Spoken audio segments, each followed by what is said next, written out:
వచ్చిన మీ అందరూ కూడా దేవుని నామములో అందరికీ హృదయపూర్వక ధన్యవాదాలు తెలియజేస్తున్నాము. మరి ఈ సమయంలో మన మధ్యలో సెయింట్ పాల్ చర్చ్ మరి దైవజనులు బాబ్నీ గారు ఉన్నారు. వారిని వేదిక మీదకి ఆహ్వానిస్తున్నాం. అందరూ కూడా చప్పట్లు కొడతారు. అలాగే మన మధ్యలో జోసఫ్ కుమార్ గారు కూడా మన మధ్యలో ఉన్నారు. వారు కూడా ఆహ్వానించుకున్నారు. ప్రతి ఒక్కరు కూడా చప్పట్లు కొడతారు.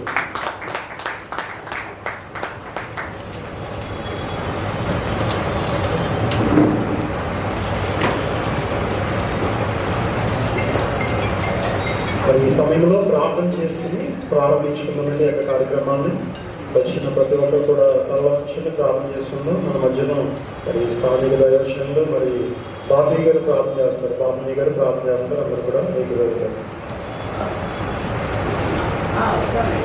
ప్రార్థన చేసుకుని దేవుని మహిమార్థము ఈ యొక్క కార్యక్రమాన్ని ప్రారంభించుకుందాం. దేవుని మహాకృపను బట్టి సువార్త శాండ్ బాక్స్ అనే అద్భుతమైనటువంటి కార్యక్రమాన్ని దేవుడు రెండవ దఫాగా మనం ఓటానికి కృప చూపించాడు. గత సోమవారం దేవుని మహిమార్థము ఇదే ప్లేస్లో ప్రారంభించబడింది. దేవుడు అనుగ్రహించిన గొప్ప భాగ్యం, దేవుని యొక్క వాక్యాన్ని ప్రకటించడానికి ఒక గొప్ప వేదిక. అందరికీ చాలా మందికి ఉండేటువంటి కోరికను ఆయన కిషోర్ గారు ఏర్పాటు చేశారు. కిషోర్ బియానా గారు వారి యొక్క దేవుడు ఇచ్చిన గొప్ప ఆలోచన. ఒకవేళ దేవుని యొక్క దర్శనం ఏంటో ఎందుకంటే దేవుడు వారి అనేక మంది సేవకుల్ని తయారు చేయించడం అనేది. అలాగే ఇది చిన్నగా ప్రారంభవచ్చు, కానీ దీని యొక్క ఫలితం గొప్పదిగా ఉంటుందని నేను ఆశిస్తా ఉన్నాను. కిషోర్ గారిని అభినందిస్తూ ఈ కార్యక్రమాన్ని ప్రారంభించుకుందాం. ప్రార్థన చేసుకుని దేవుని నామాన్ని బట్టి ఈ కార్యక్రమాన్ని ప్రారంభించుకుందాం. ప్రార్థన చేసుకుందాం. మహోన్నతుడా, పరిశుద్ధుడా, మీ పరిశుద్ధమైన ఉన్నతమైన నామాన్ని బట్టి వందనాలు, స్తుతులు, స్తోత్రాలు చెల్లిస్తున్నాను. మా జగదరక్షక, నువ్వు చూపుతున్న కృపను బట్టి వందనాలు, నువ్వు నడిపిస్తున్న రీతిని బట్టి వందనాలు. నిన్నటి దినాన నీవు వాక్యం ద్వారా మీరు మాతో మాట్లాడారు. నువ్వు అనుగ్రహించేటువంటి తలాంతులు ఈ లోకంలో ఒక్కొక్కరికి ఒక్కొక్క రకంగా, ప్రతి వారికి ప్రతి విధమైన తలాంతులు మీరు అనుగ్రహించారు. మీ ఆత్మ వరాలు నాయన ఫలాలు మీ బిడ్డల మీద మీరు చేశారు. కొందరికి వాక్యాన్ని బోధించే తలాంతు, పాటలు పాడే తలాంతు, మాదిరిగా జీవించే తలాంతు, రకరకాలుగా నాయన ఈ లోకంలో స్వస్థపరిచే వరకు, అలాగే నాయన నీ నామాన్ని బట్టి నువ్వు ఇచ్చిన ప్రతి తలాంతు నీ మహిమాత్మను మాత్రమే వాడడానికి మీరు అనుగ్రహిస్తూ ఉన్నారు. కిషోర్ గారికి ఇచ్చిన తలాంతు ఇదిగో నాయన ఒక ప్రత్యేకమైన వరవడి, ఇదిగో తండ్రి సువార్తను అందించాలనుకునేటువంటి వారికి నాయన ఒక చక్కని వేదికను తయారు చేసి వారు సరైనటువంటి రీతిలో సువార్తను అందించేవారుగా, ఎలాగున సువార్త అందించాలో, ఎలాగున మాట్లాడాలో, ఎలాగున ఆత్మీయంగా ఈ మాటలు ఎదుటి వారికి అందించాలో నేను వారు ఈ వేదిక మీద తరఫీదు పొంది చక్కని ఈ మాటను అందించడానికి యువతల్లి యొక్క వర్క్షాప్ ఏర్పాటు చేసిన రీతిని బట్టి వందనాలు, స్తోత్రాలు. శాండ్ బాక్స్గా నామకరణం చేసి నైనా నీ నామాన్ని బట్టి సిద్ధపరుస్తున్న రీతిని బట్టి వందనాలు. పాల్గొన్న బిడలను బట్టి, దైవజనులను బట్టి, యవనులను బట్టి, ప్రతి ఒక్కరిని బట్టి నీకు వందనాలు చెల్లిస్తూ ఉన్నాను. ఇందులో రావాల్సిన బిడలను మీరు తోడుకుండి నేను సమస్తము నీ మహిమాత్మను సిద్ధపరిచారు. అలాగైనా పాల్గొన్న వారందరూ కూడా నీకు భయంకరంగా వాడబడ్డానికి కృప చూపించారు. ఇక్కడ వారిని అందించిపోయేవారు అలాగే నిలబడి ఏదైతే నీ నామాన్ని బట్టి నీ మాటలు అందించడానికి సిద్ధపడుతున్నారో వారు కూడా నాయన ఈ మహిమాత్మైనటువంటి బిడలుగా వాడబడడానికి తర్ఫీదు పొందడానికి కూడా కృప చూపించుకొని వేడుకుంటున్నాను. ఈ కార్యాన్ని మీరు సఫలపరచండి, మీ మహిమాత్రం జరిగించండి. కిషోర్ గారిని చిత్తానుకూలంగా వాడుకోమని వేడుకుంటున్నాను. అలాగనే వారికి సహకరిస్తున్న బిడ్డలందరినీ కూడా పేరు పేరు దీవించమని, సమస్తమును మర్యాదగా క్రమముగా నీకు మహిమకరంగా పాల్గొన్న మాకందరికీ ఆశీర్వాదకరంగా జరిగించుమని, ఈ బిడ్డ యొక్క లక్ష్యాన్ని తండ్రి విస్తారమైనటువంటి పంటను కోయడానికి కావలసినటువంటి మీ పని వారిని మీరు సిద్ధపరచుకొని యేసు నామమున వేడుకొంచున్నాం తండ్రి. ఆమేన్. ప్రార్థించిన దైవజనుడికి హృదయపూర్వక ధన్యవాదాలు తెలియజేస్తున్నాను.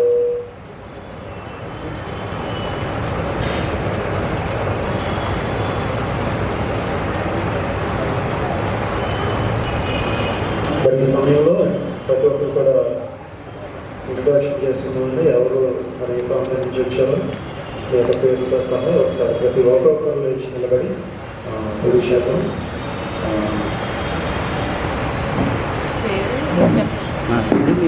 ఎక్కడి నుంచి వచ్చారు? ఏ చర్చి? నా పేరు అరుణ అండి. నేను రాజమండ్రి గోరక్షణపేట నుంచి వచ్చాను. మా చర్చ్ వచ్చి గ్రేస్ లూథరన్ చర్చ్ గోరక్షణపేట.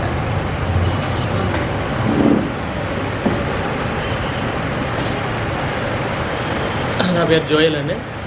నేను దొంబే నుంచి వచ్చాను. మాది జీసస్ సెంటర్ చర్చ్ అండి.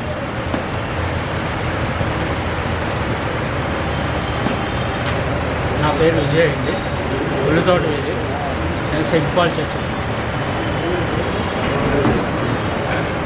నా పేరు జ్యోతిరాజ్ అండి. నేను చర్చిపేట. నేను మా సంఘం పెంచుకొస్తాను.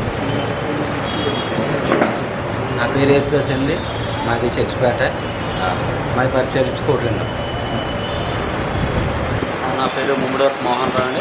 ఇక్కడి నుంచి వచ్చాను. మాది ఇదే చర్చి సెయింట్ పాల్స్లో మల్పుణ్యాసం గారు చర్చి. నా పేరు వైరాజ్. నా పేరు ఇస్తీర్రానండి. నల్లచెడు చర్చ్ సంఘం పేరు church of Christ. Isaac Saint Paul's Lutheran church Raju. నా పేరు కిషోర్ కుమార్. నేను సెయింట్ పాల్ చర్చ్ యూత్ మెంబర్ని. ఈ ప్రోగ్రాంలో నేను కమ్యూనికేషన్ చక్కెర కాదు. నా పేరు ప్రసాద్ అండి. నేను మడికి నుంచి వచ్చాను. నేను క్రైస్ట్ వర్షిప్ సెంటర్ మెంబర్. నా name is AR Raju. Saint Peter's church Lutheran church Raju.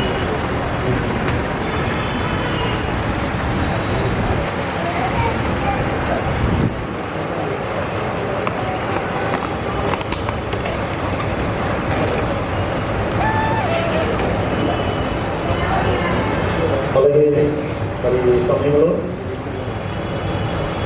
జీబాక్స్ news మరి మన మధ్యలో కిషోర్ గారు తెలియజేస్తారు. సమయం ఒక నిమిషమేనండి. వేదిక ఇచ్చిన బాస్మణి గారు అండ్ పాస్టర్ గారు కూడా ఉన్నారండి. అలాగే గుడి వచ్చిన మీ అందరికీ కూడా గుడ్ ఈవినింగ్ అండ్ వందనాలు.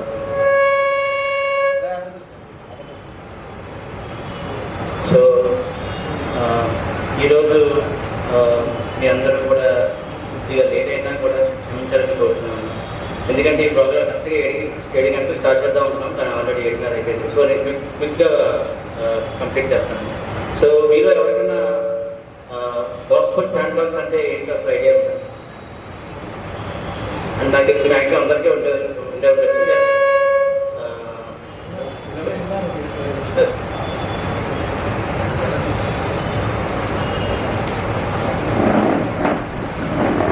ఓకే, గాస్పెల్ శాండ్ బాక్స్ అంటే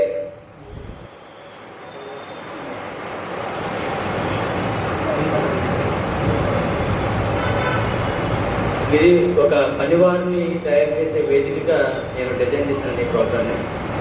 మనకి చాలామందికి సువార్త చెప్పాలని ఆశ ఉంటుంది, కానీ మనం చర్చిలో చెప్పాలంటే కొద్దిగా భయమైన స్టేజ్ ఫియర్ ఉంటుంది. ఆ స్టేజ్ ఫియర్ ఓవర్కమ్ చేయడానికి మనం ఒక గ్రూప్ కింద ఫామ్ అయ్యి మనం ఓన్ ఇండివిజువల్గా మనం ఇక్కడ అందరూ గ్యాదర్ అయ్యి గాస్పెల్ శాండ్ బాక్స్ అనే ఒక గ్రూప్గా మనం ఫామ్ అయ్యి మనలో మనం చెప్పుకుని అంటే ఎవరైనా మెసేజ్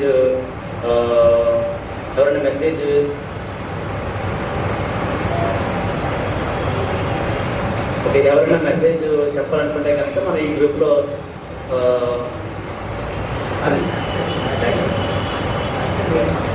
సో ఈ గ్రూప్లో జాయిన్ అయిన తర్వాత మీలో ఎవరైనా సరే మీకు ఇంట్రెస్ట్ ఉంటే కనుక ఎవ్రీ వీక్ షెడ్యూల్ చేసుకుని ప్రోగ్రామ్ షెడ్యూల్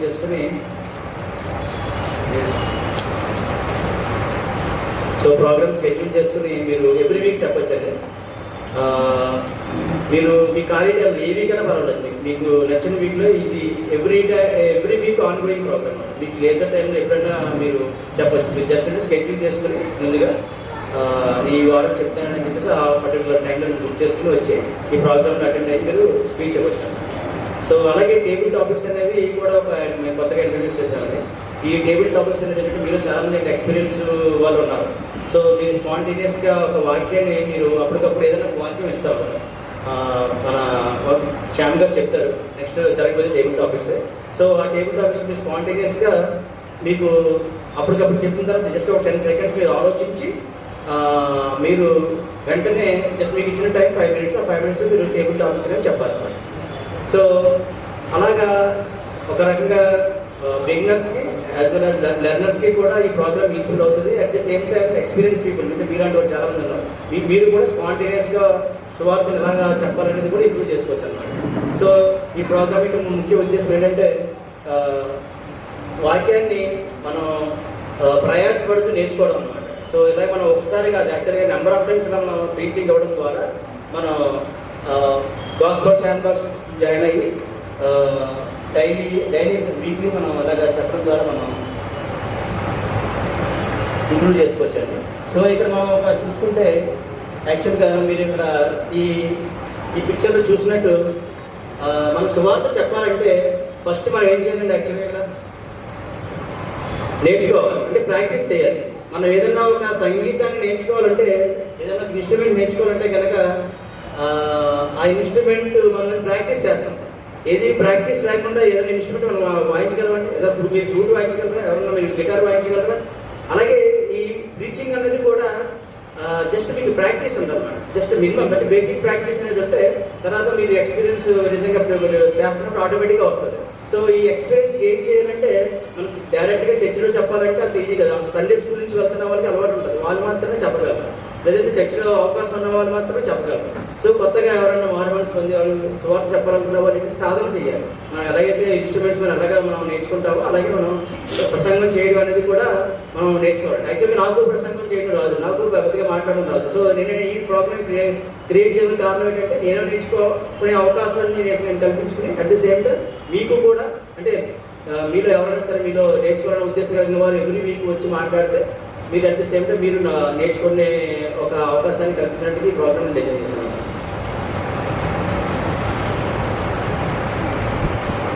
నెక్స్ట్ యాక్చువల్గా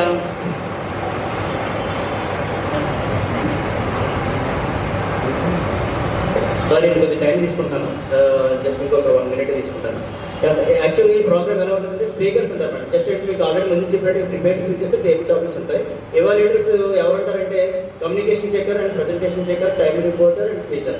కమ్యూనికేషన్ చెక్కర్ అంటే మనం ఎలా కమ్యూనికేట్ చేస్తున్నాం అనేది కొన్ని పాయింట్స్ ఉంటాయి అన్నమాట, కొన్ని బేసిక్ పాయింట్స్.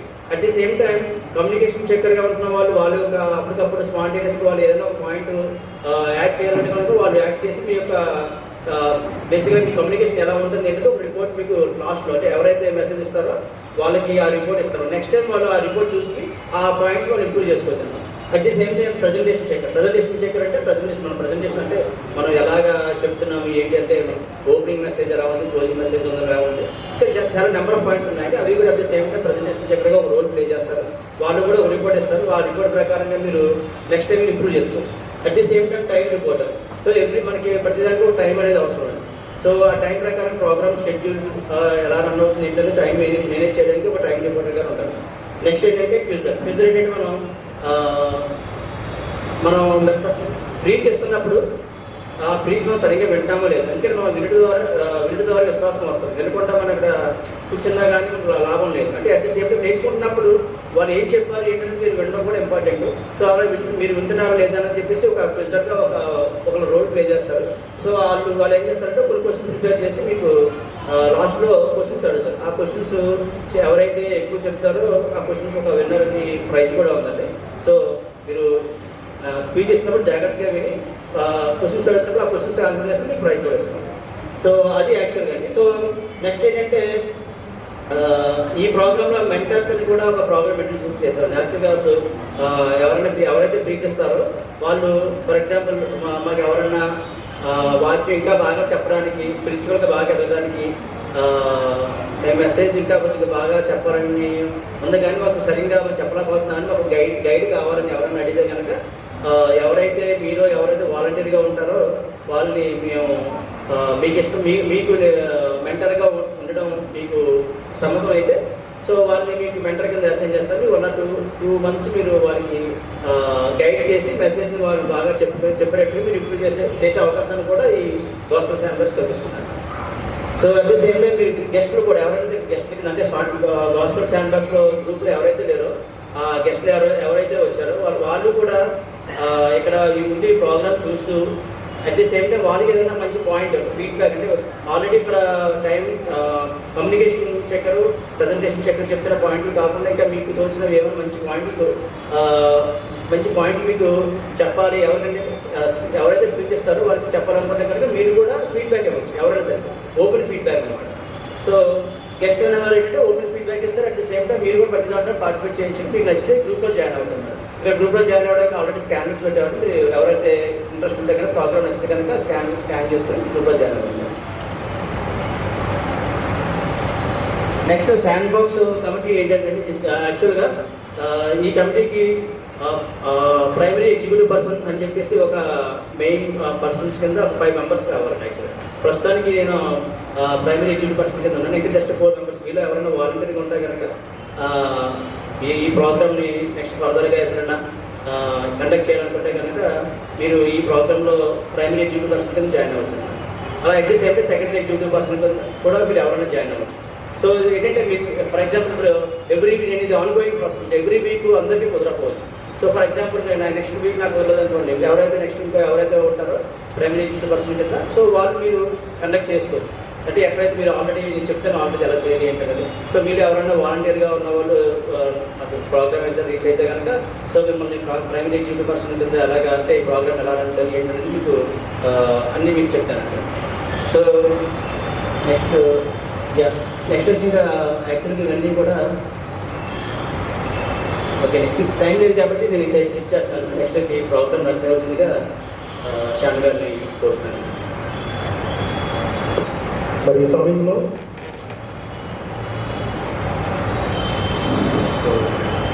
టేబుల్ ప్రాబ్లం మరి ఖచ్చితంగా ఎవరు ఒకవేళ టేబుల్ చేయాలనుకుంటే కనుక ఒక 5 నిమిషాలు వాళ్ళకి సమయం ఇవ్వడం జరుగుతుంది.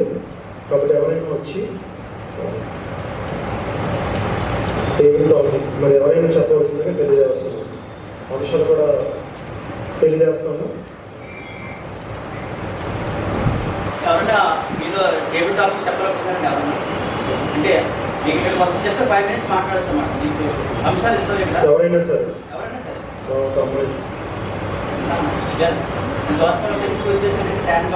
శాండ్ బాక్స్ అనేది ఏంటంటే చిన్నపిల్లలు ఆర్గనైజ్ చేసింది. అంటే మనం అందరం కూడా పెద్దవాళ్ళైనా సరే ఎవరైనా సరే మనం చిన్నపిల్లలు కూడా నేర్చుకోవాలని ఉద్దేశించి ఎక్కడ ప్రాబ్లం లేదు.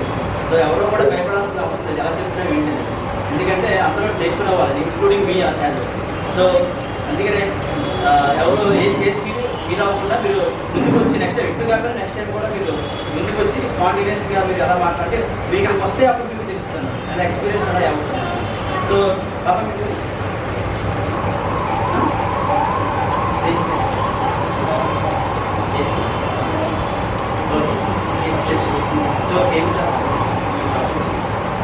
ఒకసారి ముందుగా ఎంకరేజ్మెంట్ అందరూ చాలా క్లాప్స్ కూడా అందరూ కూడా ముందుకు వచ్చిందండి. అందరూ పెద్దవారు ఎక్స్పీరియన్స్ చాలా మంది ఉన్నారు. మరి నెక్స్ట్ టైం మనకు ఖచ్చితంగా టేబుల్ టాపిక్స్ చూడండి ఎలా ఉంటాయో. అంటే జస్ట్ ఇక్కడ వచ్చిన తర్వాత జస్ట్ బాబుకు 20 seconds ఇస్తాం. టాపిక్స్ చూసుకుని ఈ 20 సెకండ్స్ ఆలోచించుకుంది. ఆ టాపిక్ ఇచ్చేసుకుని ఈ టాపిక్లో 20 సెకండ్స్ నేను ఏం చెప్పాలి ఏంటనేది టైం ఇస్తాను. 20 సెకండ్స్ ఆలోచించాను.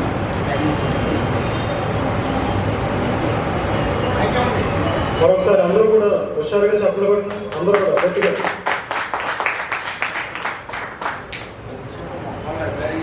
రెడీ అవ్వండి. మొట్టమొదటిగా నాకు అవకాశం ఇచ్చినటువంటి దేవాది దేవునికి నా నిండు కృతజ్ఞతలు. మరి మమ్మల్ని ఇంతగా ప్రోత్సాహపరచాలనుకుంటున్నటువంటి మాకు ఈ అవకాశమును కల్పించినటువంటి గాస్పల్ శాండ్ బాక్స్ టీం వారికి మా కృతజ్ఞతలు తెలియజేసుకుంటున్నాము. అలాగే మరి ఈ సమయంలో మీ పనులన్నింటినీ కూడా మానుకుని అనేక మందికి సువార్త చెప్పడానికి మీ స్టేజ్ ఫియర్ని పోగొట్టుకోవడానికి ఇక్కడికి కూడి వచ్చినటువంటి మీ అందరికీ నా శుభాకాంక్షలు. మరి నేను ఇప్పుడు చెప్పాలని ఆశపడుతున్న అంశం దేవుని లక్షణాలు. మరి మనం బైబిల్లో చూసినట్లయితే దేవునికి అనేక లక్షణాలు ఉన్నట్టు మనకు తెలుస్తుంది. అయితే అందులో ఒకసారి బైబిల్ గ్రంథం తీసి చూసినట్లయితే యెషయా 9వ అధ్యాయం 6వ వచనం. యెషయా 9వ అధ్యాయం 6వ వచనంలో మనం చూసినట్లయితే ఆయన ఆశ్చర్యకరుడు, ఆలోచనకర్త, బలవంతుడగు దేవుడు, నిత్యుడగు తండ్రి, సమాధానగు అధిపతి అని మనము చూడవచ్చు.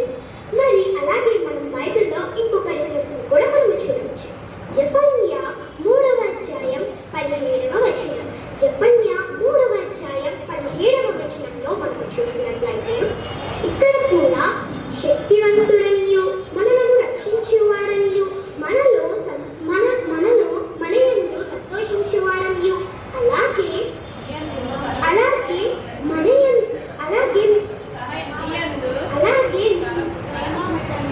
ప్రేమామయుడు అని మనము ఇక్కడ చూడవచ్చు. మరి మనము ఇక్కడ ముఖ్యమైన అంశం ఏంటి అంటే ఆమేన్ అనువాడు. అసలు ఆమేన్ అంటే ఏంటి? నేను, మీరు, మనందరము కూడా ఆయన ఆమేన్ అంటేనే మనము కలిగిన వారు. అలాగే ఆయన ఆమేన్ అనినప్పుడు ఈ లోకమంతా కలిగినది. అలాగే మరి మనము రెండవదిగా చూసినట్లయితే నమ్మదగినవాడు. మన దేవుడు నమ్మదగినవాడు. మరి మనము దీన్ని సాదృశ్యంగా ఎవరిని తీసుకోవచ్చు అంటే అబ్రహామును తీసుకోవచ్చు. దేవుడు అబ్రహాముకు వాగ్దానం చేసినట్టుగా ఇప్పటికీ కూడా ఆయన ఇశ్రాయేలీయులను కాపాడుతున్నాడు. అలాగే మనకు విశ్వాసం మూలముగా అబ్రహాము సంతానముగా దేవుడు మనందరినీ కాపాడుతున్నాడు. మరి నాకు ఈ అవకాశం ఇచ్చినటువంటి గాస్పల్ సైన్స్ టీం వారికి నా కృతజ్ఞతలు తెలియజేసుకుంటున్నాను. Thank you for giving this important and widest opportunity. Thank you, చాలా చక్కగా చెప్పింది. ఎవరైనా చెప్తే ఒకవేళ అవకాశం ఉంది కూడా. నెక్స్ట్ మరి మన మధ్యలో మెసేజ్ ఇవ్వడానికి అరుణ గారు ఉన్నారండి. Saint Paul church, Lutheran church Gorakshanapeta వారిని ఆహ్వానిస్తున్నారు. అందరూ కూడా చెప్పకూడదు. మొదటిగా దేవాదేవుడికి నా వందనాలు తెలియజేసుకుంటున్నాను. వేదిక నిర్మించిన దైవజనులకు, కూడి వచ్చిన సంఘస్థులందరికీ కూడా నా వందనాలు తెలియజేసుకుంటున్నాను.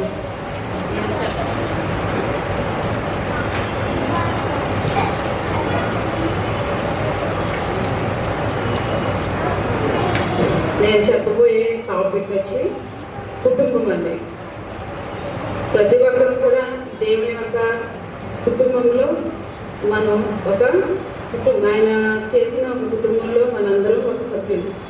అయితే నాకు ఈ కుటుంబం అనే ఒక టాపిక్ చెప్పాలి అనిపించడానికి కారణం, ఈ ఒక సమాజంలో ఏదైనా స్టార్ట్ అవ్వాలి, ఒక సువార్తకి స్టార్ట్ అవ్వాలన్నా, ఒక పరిచర్య చేసేవారు స్టార్ట్ అవ్వాలన్నా ఒక కుటుంబం నుంచి మనం స్టార్ట్ చేయాలి.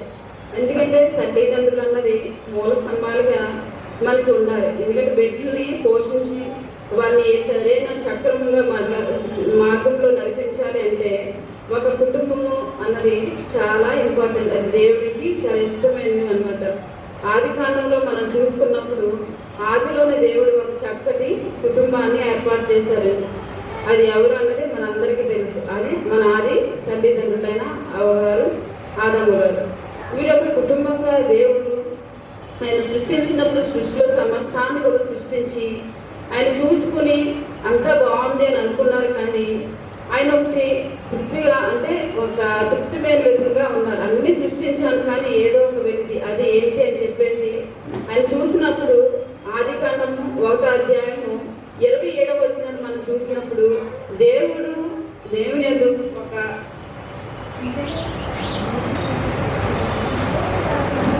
దేవుడు తన స్వరూపమందును నరులను సృజించాడు.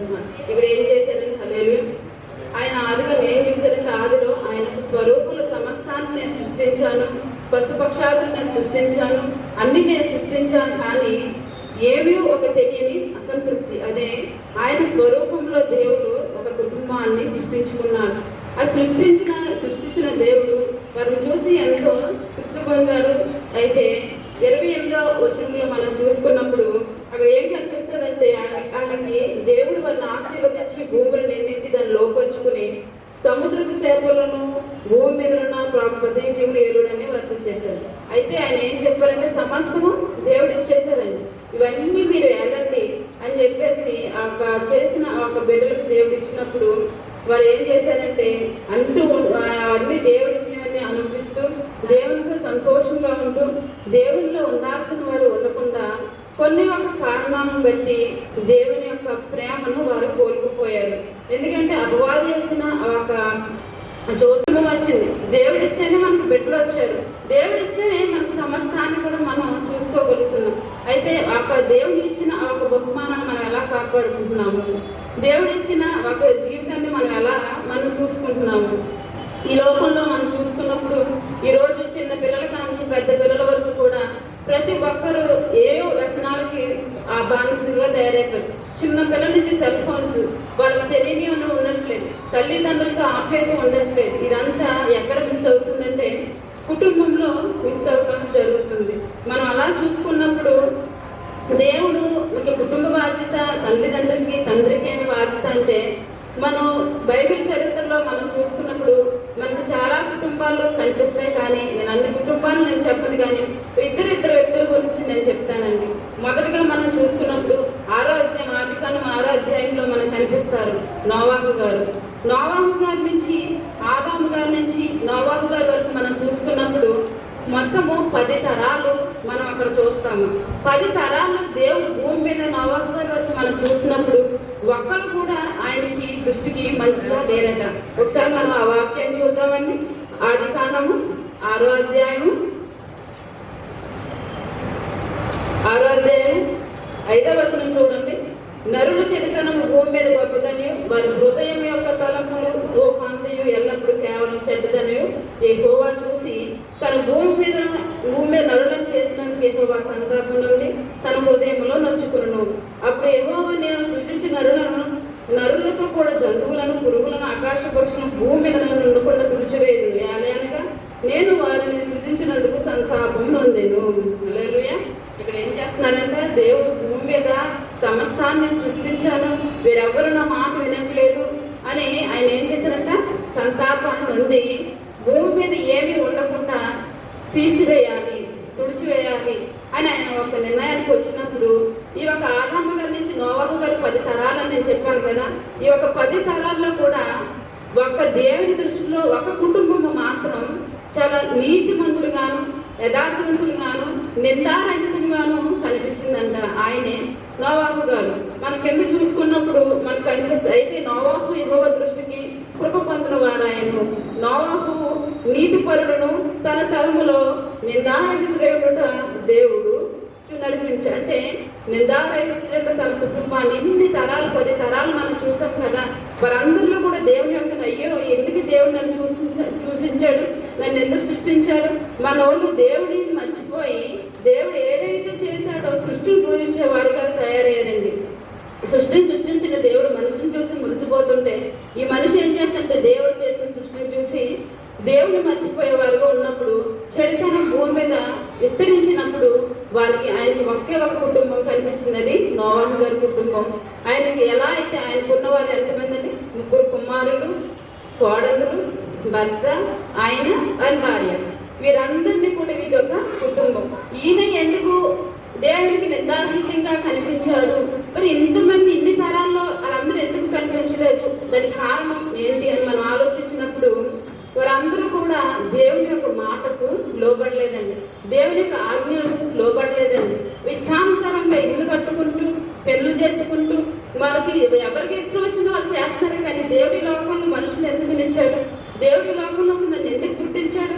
నేను అసలు ఏంటి పర్పస్ నాకు అని ఒక్కరు కూడా దేవుని కోసం ఆలోచించిన వాళ్ళు లేరండి. కానీ ఆ ఒక సమయంలో ఆ ఒక తరాల్లో నోవాహు గారు దేవుడు ఎన్నుకోవడానికి ఈయన చెప్పిన మాటలు, తండ్రి చెప్పిన మాటలు బిడ్డలు ఆలకించాలి. ఈ రోజు ఇక్కడ కూర్చుని ఎంతమందిలో కానీ నా కుటుంబంలో కానీ తండ్రి చెప్తున్న తల్లి చెప్తున్న మాటలు దవదట్టుకునే బిడ్డలు వింటున్నారా? ఒక్కసారి మనం ఆలోచించుకోండి. కాకపోతే ఆ ఒక 10 తరాలు అంత భయంకరమైన దినాల్లో నోవాహు గారి కుటుంబంలో తన కుమారుడు తండ్రి చెప్పిన మాటలను జవదాటలేదు. ఈ రోజు వాడు కట్టాలి అంటే 3 కుమారులు, కోడలు, భార్య, వీళ్ళందరూ కూడా దేవుని దృష్టికి వారి కుటుంబం మాత్రం కనిపించింది. ఇవి ఒక కుటుంబంలో దేవుడు కాపాడాడు. ఆ జలప్రలయం సమస్తం నాశనమైన ఒక ఎముకల ద్వారా దేవుడు మరి తిరిగి స్థాపించడం జరిగింది. ప్రజెంట్ ఇప్పుడు మనం బ్రతుకుతున్న బ్రతుకులో కూడా ఎంతో భయంకరమైన పరిస్థితులు మనం బ్రతుకుతున్నామండి. ఒకరికొకరి కుటుంబంలో ప్రేమ ఉందండి, ఆప్యాయత ఉందండి, తల్లిదండ్రుల అనురాగం ఉందండి. ఏమి అసలు ఒక కుటుంబంలో చూస్తే ఎవరు కూడా యమునాతీయులు, ఎవరికి వారే అరిష్టం వచ్చినట్టు తండ్రి చెప్పిన మాట బిడ్డలు వెంటరు, బిడ్డలు చెప్పిన మాట తండ్రి. ఇదంతా దేనికి కారణం అంటే టెక్నాలజీ. ఏంటి టెక్నాలజీ ఉపయోగించుకోవచ్చు. టెక్నాలజీ ఎంతవరకు ఉపయోగించుకోవాలి, మనకు ఎంతవరకు ఉండాలి, మనం అంతవరకు వాడాలి తప్పించి అధికంగా చిన్న బిడ్డలకి అనవసరమైనవి ఇచ్చి బిడ్డలు మనం ఈ రోజు చెడుకున్న వారిగా ఉంటున్నాం. ఈ రోజు మన ప్రజెంట్ అప్పుడు భూమి మీద చెడుతనం జరుగుతుందని దేవుడు భూమి మీద తీసివేసాడే. మరి ఇప్పుడు ప్రజెంట్ ఇప్పుడు మనకి ఏం జరుగుతుందండి? మన కళ్ళ ముందు అనేకమైన భయంకరమైన రోగాలు, మనకు తెలియని వ్యాధులు, మనకు తెలియని మనశ్శాంతి లేదు, ఎవరికి చూసిన ఆప్యాయత లేదు, అనురాగం లేదు.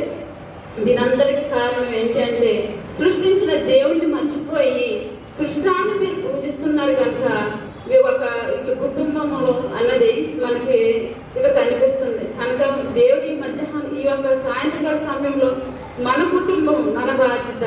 మనం ఒక్క కుటుంబాన్ని దేవుడు నిర్మించుకుని మళ్ళీ తిరిగి దేవుడు పునఃస్థాపన చేశాడు కదా భూమి అంతటే. మన కుటుంబాన్ని మన బిడ్డలు ఏ రీతిగా మనం పెంచుతున్నాము. అలాగే మనం చూసుకున్నప్పుడు రెండో వ్యక్తి మనం చూసుకున్న అబ్రహాం గారు విశ్వాసులకు తండ్రి అని మనం చెప్పుకుంటున్నాం.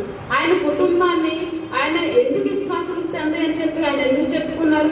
ఎంతో మంది ఉన్నారు కదా, వారందరినీ మరి దేవుడు ఎందుకంటే ఒక అబ్రహాం గారి విషయంలోనే ఎందుకు దేవుడు విశ్వాసులకు తండ్రి అన్నారంటే అబ్రహాం గారి తండ్రి తెరహు గారు విగ్రహారాధన చేసేవారు.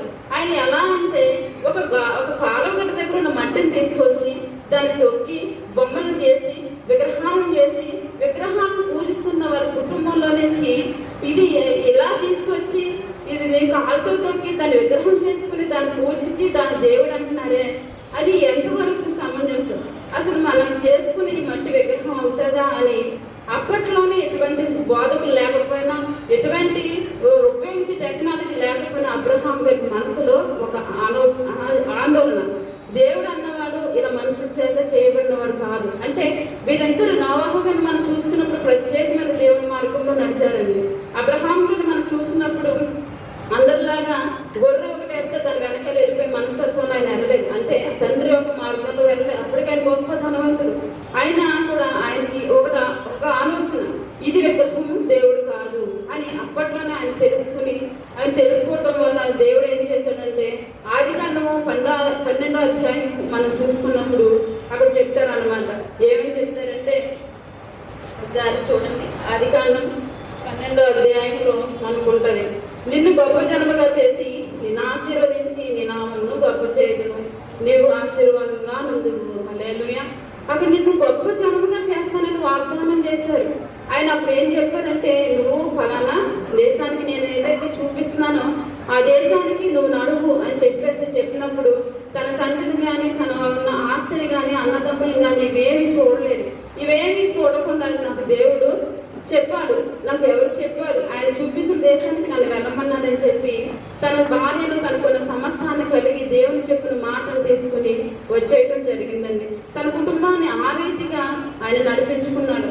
వచ్చిన తర్వాత అనేకమైన కష్టాలు, తన భార్యను తీసుకువెళ్ళిపోతారు, తనకున్న సమస్తాన్ని తీసుకుంటారు, ఆయనకి ఎన్నో కష్టాలు వస్తూ ఉంటాయి. తన కుమారుని దేవుడు అడుగుతాడు, నువ్వు వృద్ధాప్యంలో నీకు 100 సంవత్సరాలు వచ్చి సారాకి 99 సంవత్సరాలు వచ్చిన లాస్ట్లో అయితే నీ కుమారుని తీసుకొచ్చి నీకు నా బలిగా ఇమ్మన్నప్పుడు కూడా దేవుడు తీసుకున్న నమ్మకంతో తీసుకెళ్ళి ఒక బలిగా ఇవ్వడానికి కూడా ఇష్టపడ్డా. అంటే ఆయనకి ఎంత నమ్మకం అండి.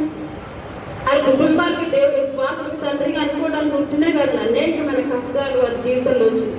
ఈయన కష్టాలు మన జీవితంలో ఇప్పుడు వస్తున్నాయి కదా, మన బిడ్డల వల్ల కష్టాలు వస్తున్నాయి, మన కుటుంబాల వల్ల కష్టాలు వస్తున్నాయి. మనలో మనకే మన శాంతి లేకుండా మనం ఉంటున్నాము అంటే మనం ఎక్కడో దేవుని యొక్క మాటను, దేవుని యొక్క విధానాన్ని మనం తప్పే వాళ్ళగా ఉన్నామేమో ఒకసారి గ్రహించుకోమని నాకు అనిపిస్తుంది. అది చెప్పాను. అయితే తర్వాతగా మనం చూసుకున్నప్పుడు తర్వాత మనం అలాగే చూస్తున్నప్పుడు ద్వితీయోపదేశ కాండంలో 6వ అధ్యాయంలో ఉంటది. అయితే కుటుంబము మన భర్తగా శిరస్సుగా ఉన్నారు కదా, మరి ఈ శిరస్సు ఏం చేయాలి? వీరందరూ అబ్రహాం గారు, నోవాహు గారు తన పిల్లల్ని, అబ్రహాం గారు తన కుటుంబాన్ని నడిపించుకుని దేవుని దృష్టికి వీళ్ళందరూ నీతిమంతులుగా అయ్యారే. మరి అప్పుడున్న దేవుడు, నిన్నున్న దేవుడు, నిన్న నేడు ఏకరీతిగా ఉన్న దేవుడు, మరి ఇప్పుడు అదే దేవుడు ఉన్నాడు కదా. అయితే మనం ఏం చేస్తున్నాము? అకాలంగా ఎందుకు చనిపోతున్నాము? మనుషులు 120 సంవత్సరాలు బతకాల్సిన నిండా వయసులో, చిన్న వయసులో 22 సంవత్సరాలు, 20 వయసులో, 30 వయసులో ఎందుకు జనాలు చనిపోతున్నారు? ఎందుకంటే మన దేవుని యొక్క మాటలు వినట్లేదండి, దేవుని యొక్క నడవట్లు మనం నడవట్లేదండి. దేవుడు ఏం చేయమన్నాడు, మనం ఏం చూపించారు? అక్కడ 10 ఆజ్ఞలు రాశారు, అందులో ఒక్క ఆజ్ఞనైనా మనం పాటిస్తున్నామండి. దేవుడి కట్టలను మనం నడుస్తున్నామండి, దేవుని యొక్క నిబంధనలో మనం నడుస్తున్నామండి. మన ఇష్టానుసరమైన త్రోవలు మనం చూసుకుంటే ఒకరి దృష్టికి యథార్థంగా కనిపించిన మార్గం తుదుకు మరణానికి కారణం అవుతుంది అన్నారు కదా. ద్వితీయోపదేశ కాండంలో ఏముంటుంది? నీ పూర్వం ఒకసారి చూడండి. ద్వితీయోపదేశ కాండం 6వ అధ్యాయం.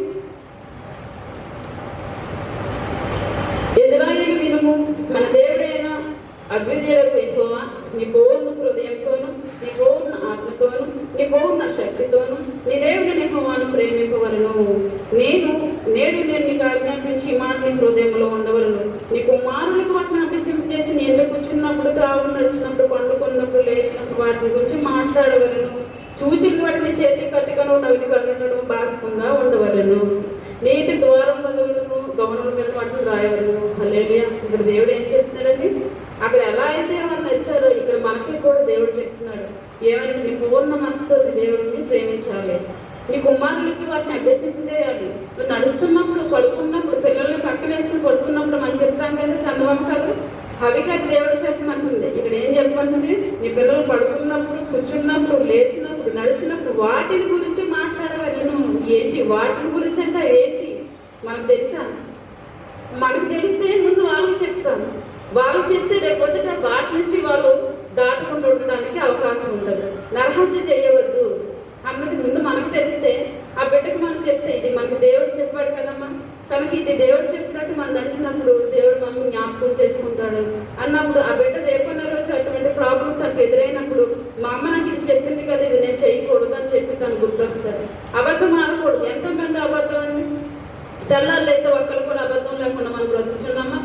కనీసం మనం ఉండట్లేదు కదా, మన బిడ్డలకు మనం చెప్తున్నామా? ఇప్పుడు దేవుడు ఏం చెప్తున్నాడు? నీ కుమారులకు, నీ కుమార్తెలకు వాటిని అభ్యసింపచేయి. నువ్వు నడుస్తున్నప్పుడు, పడుకున్నప్పుడు, నుంచున్నప్పుడు, నీ ఇంటి ద్వారా నీ కన్నుల మీద నీ భాస్కు వల్ల ఉండాలని దేవుడు చెప్పాడు కదా.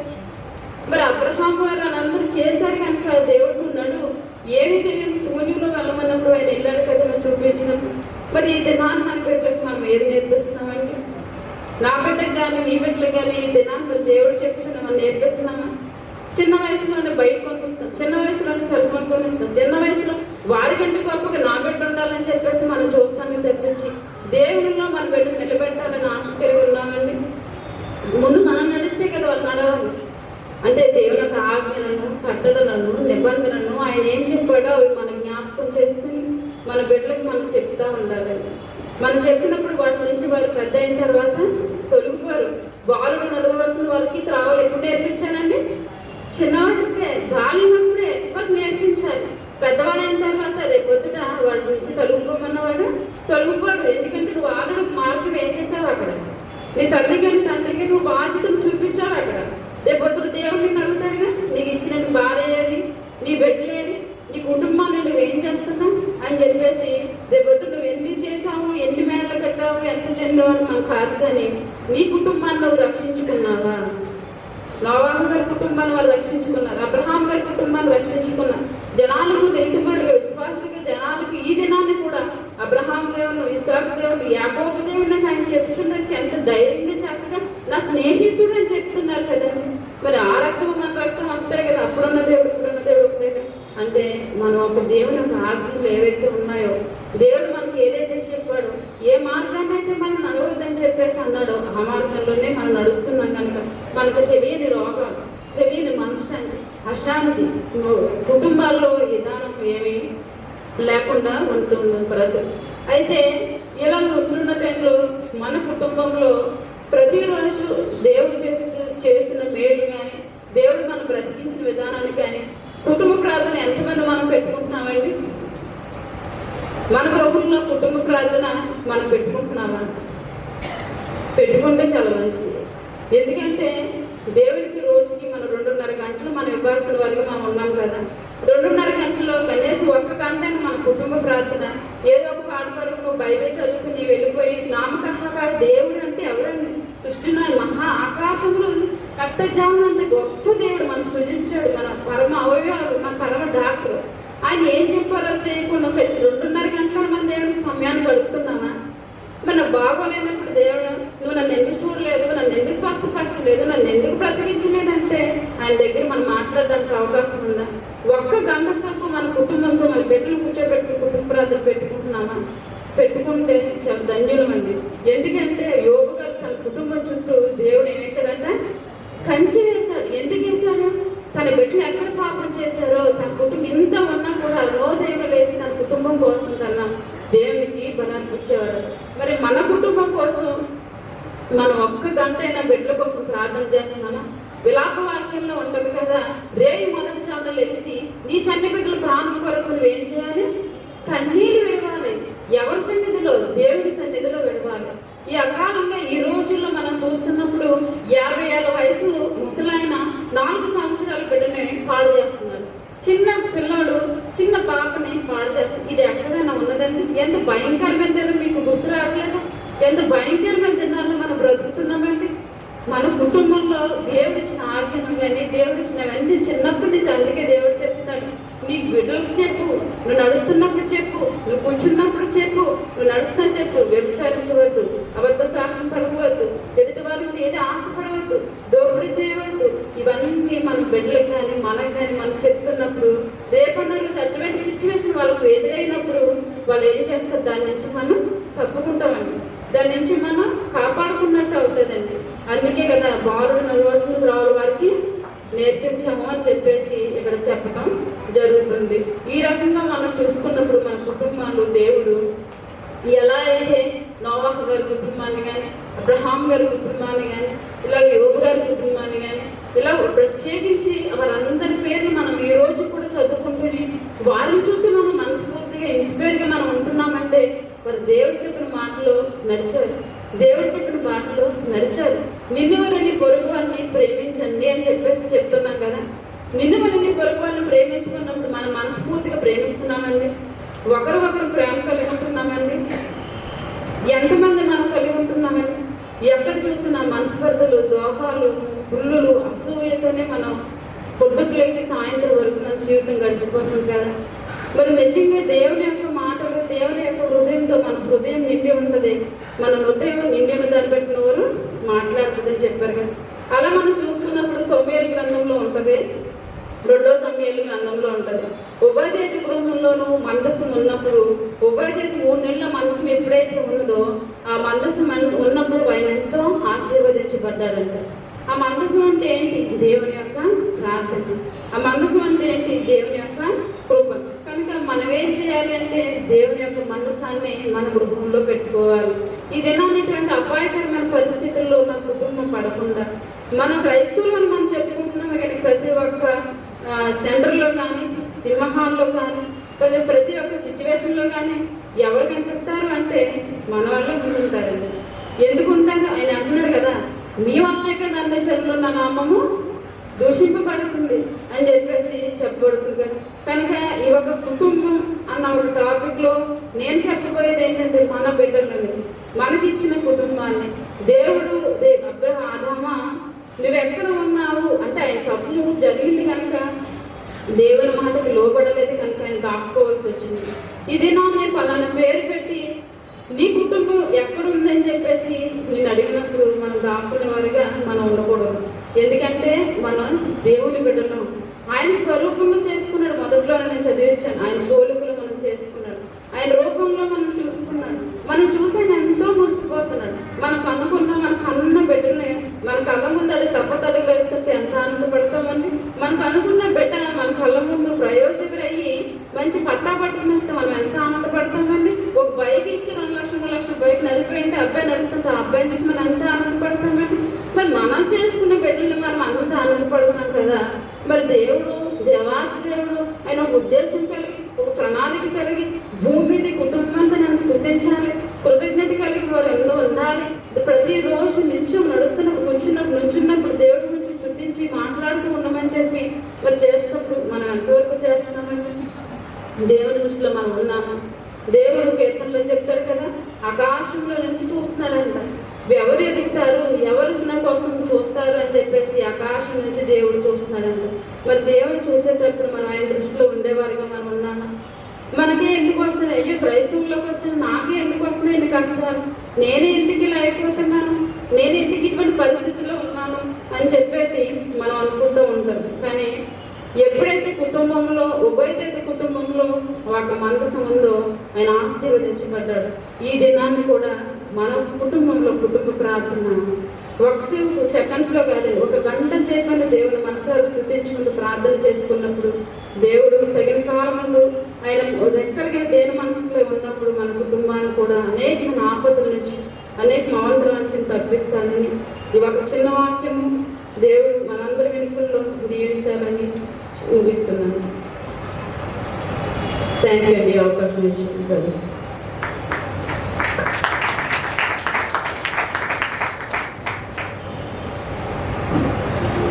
దేవునికి మహిమ కలుగునుగాక.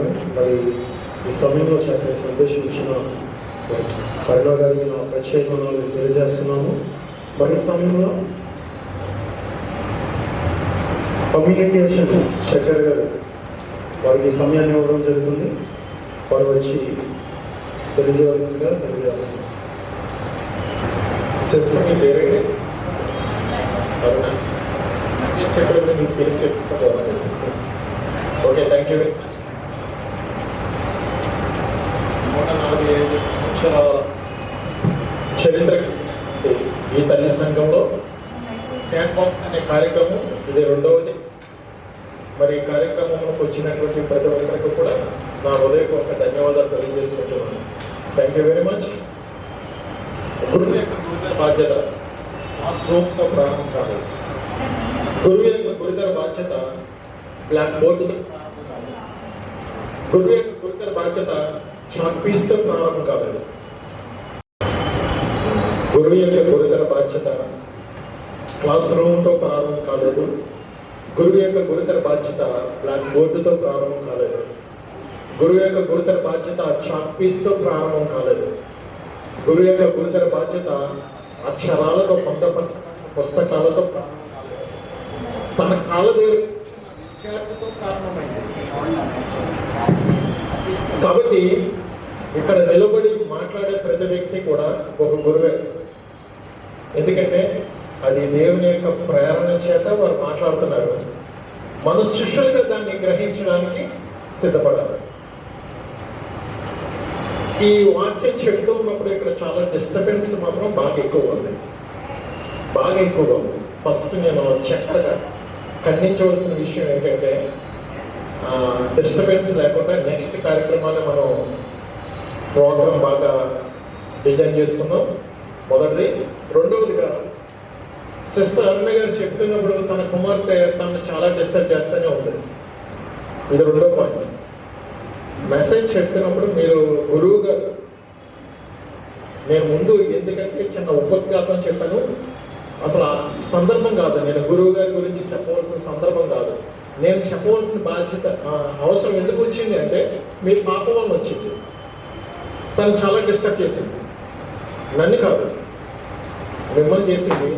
అందుకు నా ప్రోగ్రామ్ షీట్లో 13 పాయింట్లు ఉన్నాయి. 13 పాయింట్లో 3 పాయింట్లు మీ అమ్మాయి వల్లే పోయాయి.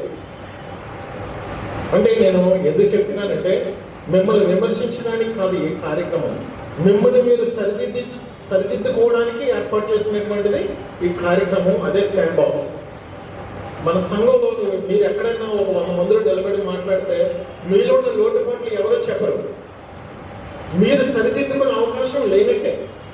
మీరు ఏం చెప్పారు అనేది ఎవరో ఎప్పుడో ఒకరు బయట నిలబడి ఓపెన్గా మాట్లాడే వాళ్ళు ఎవరో దొరకరు మనకి. సిస్టర్ మీరు బాగా చెప్పలేదని చెప్పేవాళ్ళు ఎవరున్నారు? అమ్మ చాలా బాగా చెప్పేదండి, బాగా ప్రిపేర్ అయ్యమ్మా, సూపర్ చెప్పదని అని ముఖస్థుతి కోసం మాట్లాడే వాళ్ళు చాలా మంది ఉంటారు. కానీ ఇక్కడ నాకు ఒక బాధ్యత ఉంది, కమ్యూనికేషన్ చక్కరగా, అంటే మీలో ఉన్న లోపాలని నేను చెప్పాలి. బహిర్గతంగా నేను చెబుతున్నానంటే అది మీరు సరిదిద్దుకుంటారని నా సొంత సహోదరిగా మీకు నేను ఇస్తున్నాను, చిన్న హెచ్చరికలు. ఓకేనా sister? Thank you very much. With your permission నేను చెప్పమంటే చెప్తాను, లేదంటే ఇంతటితో కార్యక్రమానికి నెక్స్ట్ ఎవరున్నారో వాళ్ళు కంప్లీట్ చేస్తారు. Okay, thank you very much. Writing కూడా ఒకటే బాగుంటుంది, రైటింగ్ చాలా తక్కువ. సిస్టర్ ఎంత ఇబ్బంది పడ్డారో నాకు తెలుసు, ఎందుకంటే రెఫరెన్స్లో తీసి చెప్తున్నప్పుడు.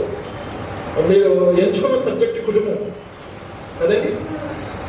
కుటుంబం అని మొదలెట్టిన తర్వాత దానికి ఒక డెఫినేషన్ కానీ నిర్వచనం కానీ ఇచ్చుంటే బాగుండేదని నా ఉద్దేశం.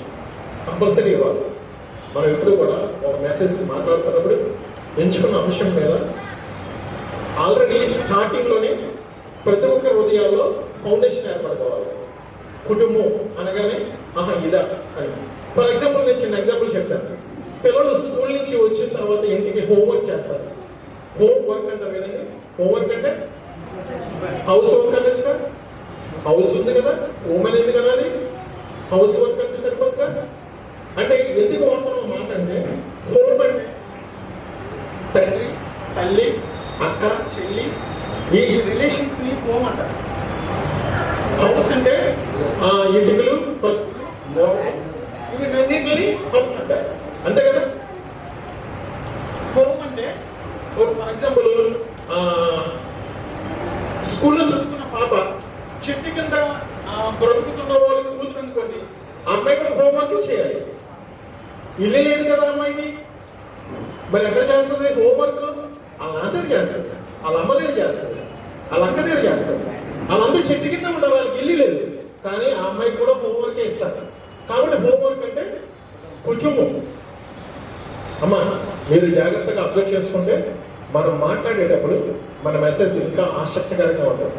తెలియని విషయాలను తెలియజేయడమే గురువు యొక్క గురుతర బాధ్యత. తెలిసిన విషయాన్ని మనం ఎంత చెప్పినా కూర్చొని వారి యొక్క మైండ్ అప్సెట్ అవుతూ ఉంటుంది. ఇక్కడ డిస్టర్బెన్స్ ఉన్నా పెద్ద పట్టించుకోదు.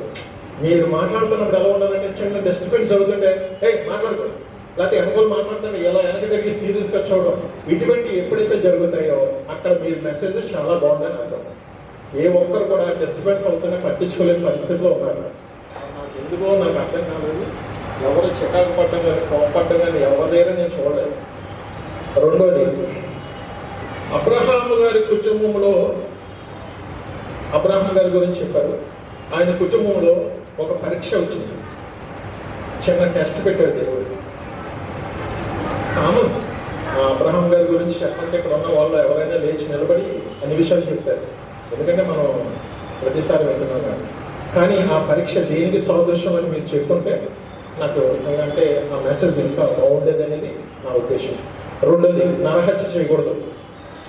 నరహత్య ఇప్పుడు ఏ కుటుంబంలో ఎవరు నరహత్య చేస్తారు? ఎవరు చేయాలి? నరహత్య చేయకూడదు మన పిల్లలకు మనం చెప్పాలని మీరు సంబోధన చేశారు. నరహత్య అంటే అది పూర్తిగా మీరు లోతుకి వెళ్ళుంటే దేన్ని నరహత్య అంటారు? ఒక మనిషిని కత్తితో కొట్టడమే నరహత్య కాదు.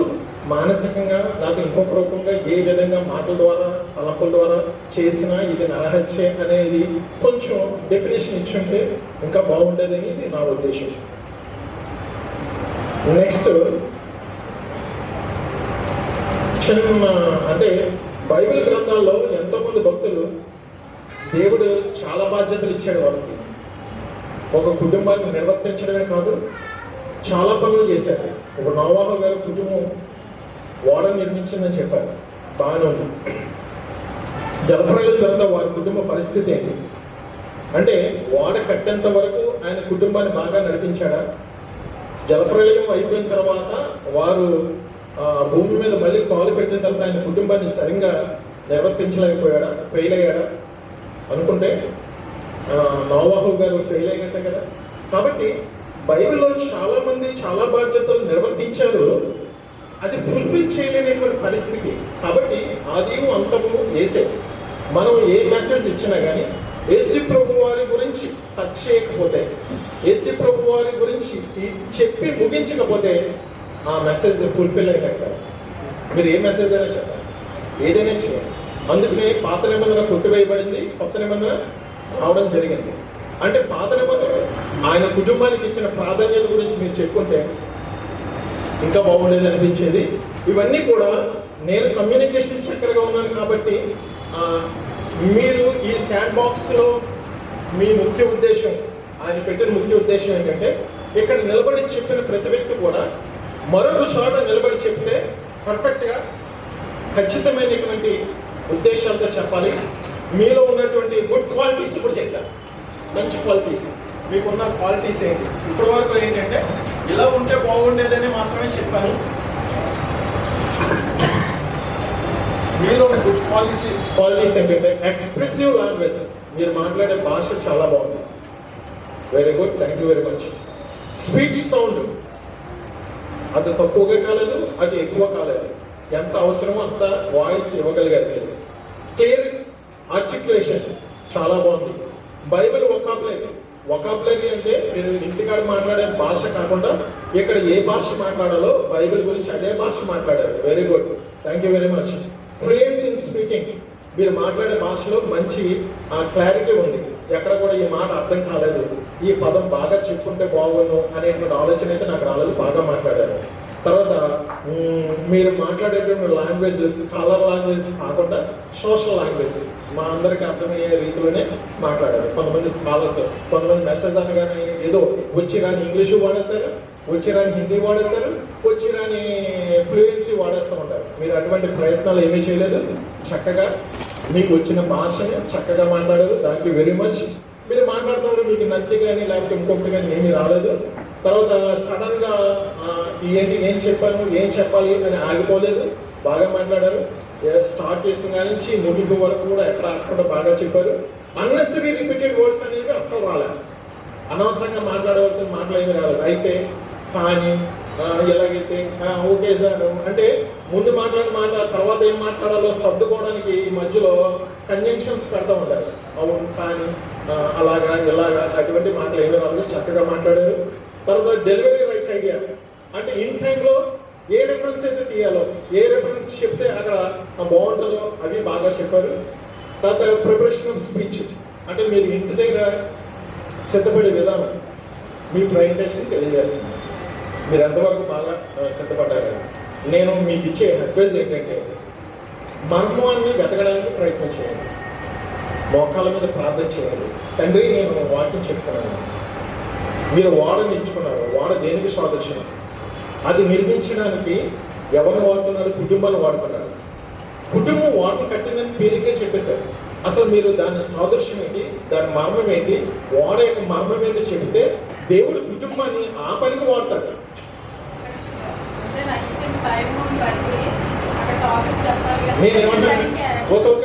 నేనేమంటానంటే అస్సలు మనం నో మోర్ ఆర్గ్యుమెంట్స్.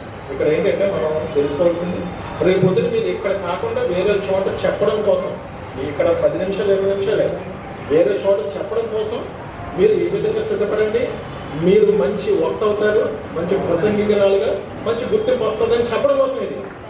అదే మీకు ఇచ్చిన టైంలో మీరు నేను చెప్తున్నాను కదా 13 పాయింట్లో మీరు నెంబర్ 1గా ఉన్నారు. 2 పాయింట్లని మీరు కొంచెం మెరుగుపరుచుకుంటే మీరు ఇంకా మంచి స్పీకర్ అవుతారనేది నా ఉద్దేశం. సహోదరిగా నా హెచ్చరికలను స్వీకరించండి.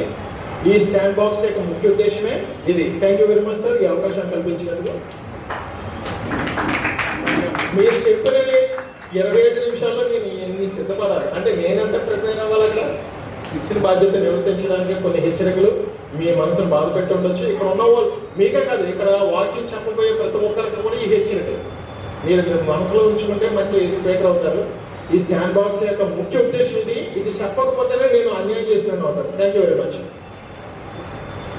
నిజంగా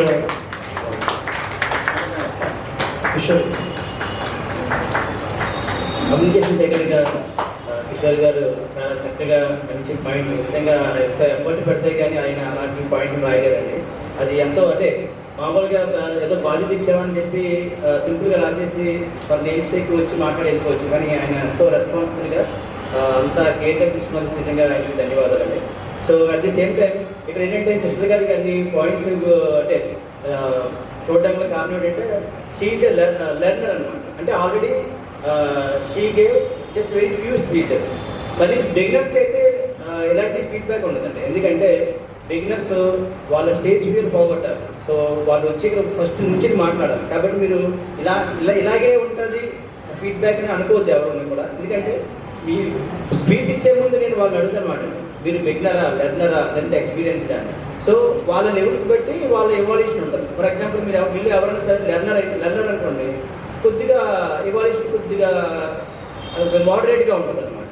సో ఎక్స్పీరియన్స్ అనుకోండి కొద్దిగా కాంప్లికేటెడ్గా ఉంటుంది. ఫర్ ఎగ్జాంపుల్ మీరు బిగినర్ అనుకోండి, అసలు ఏమి ఎప్పుడు చెప్పలేదని అసలు ఫస్ట్ టైం మాట్లాడుతున్నారంటే మీరు ఇక్కడ వచ్చి ఉంచి మాట్లాడితే చాలు అన్న టైప్లో మేము ఎవాల్యూషన్ ఉంటుంది. మీరు నుంచి బాగా వచ్చారు, నుంచి మాట్లాడారండి, ఏ దాకా మాట్లాడారండి అంటే బేసిక్ ఎవాల్యూషన్ ఉంటుంది. సో ఈ ఎవాల్యూషన్ లెవెల్స్ కూడా మీ యొక్క ఎక్స్పీరియన్స్ అంటే మీ యొక్క లెవెల్స్ బట్టి ఉంటుంది. సో ఎవరు కూడా దయచేసి నెక్స్ట్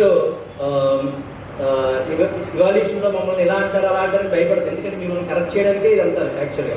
సో మీరు నెక్స్ట్ ఉంటే ఒక టీచర్గా ఒక స్టూడెంట్గా ఎలాంటి ఫీడ్బ్యాక్ ఉంటుందో అలాగే ఇక్కడ కూడా ఫీడ్బ్యాక్. సో దయచేసి మీరు ఈ ఫీడ్బ్యాక్ ఇచ్చిన పాయింట్స్ అన్నీ కూడా మీకు ఇస్తామండి. మీరు నెక్స్ట్ ఇంటికి వెళ్ళిన తర్వాత చదువు వెరిఫై చేసుకుని నెక్స్ట్ మరి మీరు సేమ్ స్పీచ్ ఇవ్వచ్చు. ఇక్కడ ఏంటంటే అడ్వాంటేజ్ ఏంటంటే నెక్స్ట్ మీరు ఇవ్వాలనుకున్నప్పుడు సేమ్ స్పీచ్ ఇవ్వచ్చు, ఇప్పుడు ఇచ్చిన స్పీచ్ ఇవ్వచ్చు.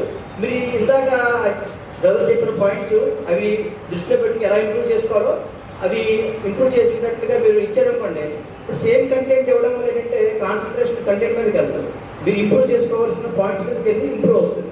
సో అలా number of times same message ఇస్తూ మీరు ఇంప్రూవ్ చేసుకోవాల్సిన పాయింట్స్ అన్ని కవర్ చేసుకోవాలనుకోండి. సో ఈ విల్ బి నెంబర్ 1 స్పీకర్ అనమాట. సో ఏంటంటే ఇచ్చిన మెసేజ్ నెంబర్ ఆఫ్ టైమ్స్ మనం ఏదైనా సరే మనం ఇప్పుడు క్రికెట్ ఆడినా బాల్ అదే బాల్ మన ఇలాగే వస్తూ ఉంటుంది, అది మా హైట్ ఇలాగే తిరుగుతుంది, కానీ మనం కొట్టే విధానం బట్టి బాల్ అది 6 వెళ్ళాలా 4 వెళ్ళాలా ఉంటుంది. సో మరి అంత నెంబర్ ఆఫ్ టైమ్స్ బౌలింగ్ వేస్తున్నప్పుడు అది నెంబర్ ఆఫ్ టైమ్స్ బ్యాటింగ్ ఆడుతున్నప్పుడు క్రికెట్లో సో ఎలాగైతే వాళ్ళు విసుగు చెందకుండా సేమ్ అదే బాల్ అదే బ్యాటర్ బట్టి డిఫరెంట్ డైరెక్షన్ డిఫరెంట్ అంటే డిఫరెంట్ మెరుగులు ఉంటుంది, ప్రతిదానికి డిఫరెంట్ టెక్నిక్ ఉంటుంది అన్నమాట. సో మీరు మాట్లాడుతున్నప్పుడు ఒక సేమ్ మెసేజ్ ఇవ్వండి. ప్రాబ్లం మీరు అంటే మీరు సేమ్ మెసేజ్ ఇస్తున్నారని చెప్పేసి ఎవరు ఏమన్నారు, మీరు ఇంప్రూవ్ చేసుకోవడానికి ఫీడ్బ్యాక్ బట్టి ఇంప్రూవ్ చేసుకోవడానికి ఆస్కారం ఉంటుంది. ఎందుకంటే కంటెంట్ మీద మీరు ఎవరో కూడా కాన్సన్ట్రేషన్ చేయడానికి అవసరం, ఎందుకంటే కంటెంట్ మీకు ఆల్రెడీ తెలుసు కదా. సో మీరు ఎవరన్నా నెక్స్ట్ ప్రిపేర్డ్ స్పీచ్ ఇవ్వాలనుకుంటే కనుక ముందుకు వస్తే నెక్స్ట్ వీక్ ఎవరన్నా ఓపెన్గా ఉన్నాయండి, ఎవరు ఇంకా బ్లాక్ చేసుకోలేదు, ఎవరన్నా నెక్స్ట్ వీక్ కానీ తప్ప వీక్ కానీ మీకు ఎప్పుడు అవైలబుల్గా ఉంటే కనుక మీరు బ్లాక్ చేసుకోవచ్చండి. ఓకే, ఈ సమయాన్ని నేను శ్యామ్ గారికి చెప్తున్నాను.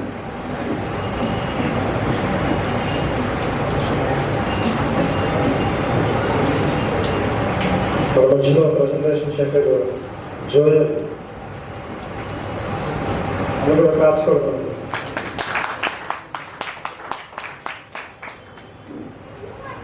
దేవునికి మహిమ హరే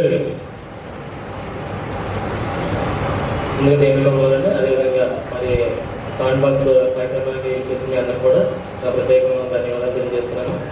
అదేవిధంగా ఇప్పుడు మెసేజ్ అరుణ్ గారు మెసేజ్ చెప్పారు కదా, ఆ మెసేజ్ విషయంలో నేను ప్రజెంటేషన్ సెంటర్గా మరి ఆవిడ ప్రజెంటేషన్ చేసిన దాన్ని వివరించడానికి ఏ విధమైన దాంట్లో లోటుపాట్లు ఉన్నాయని చెప్పడానికి నేను వచ్చాను.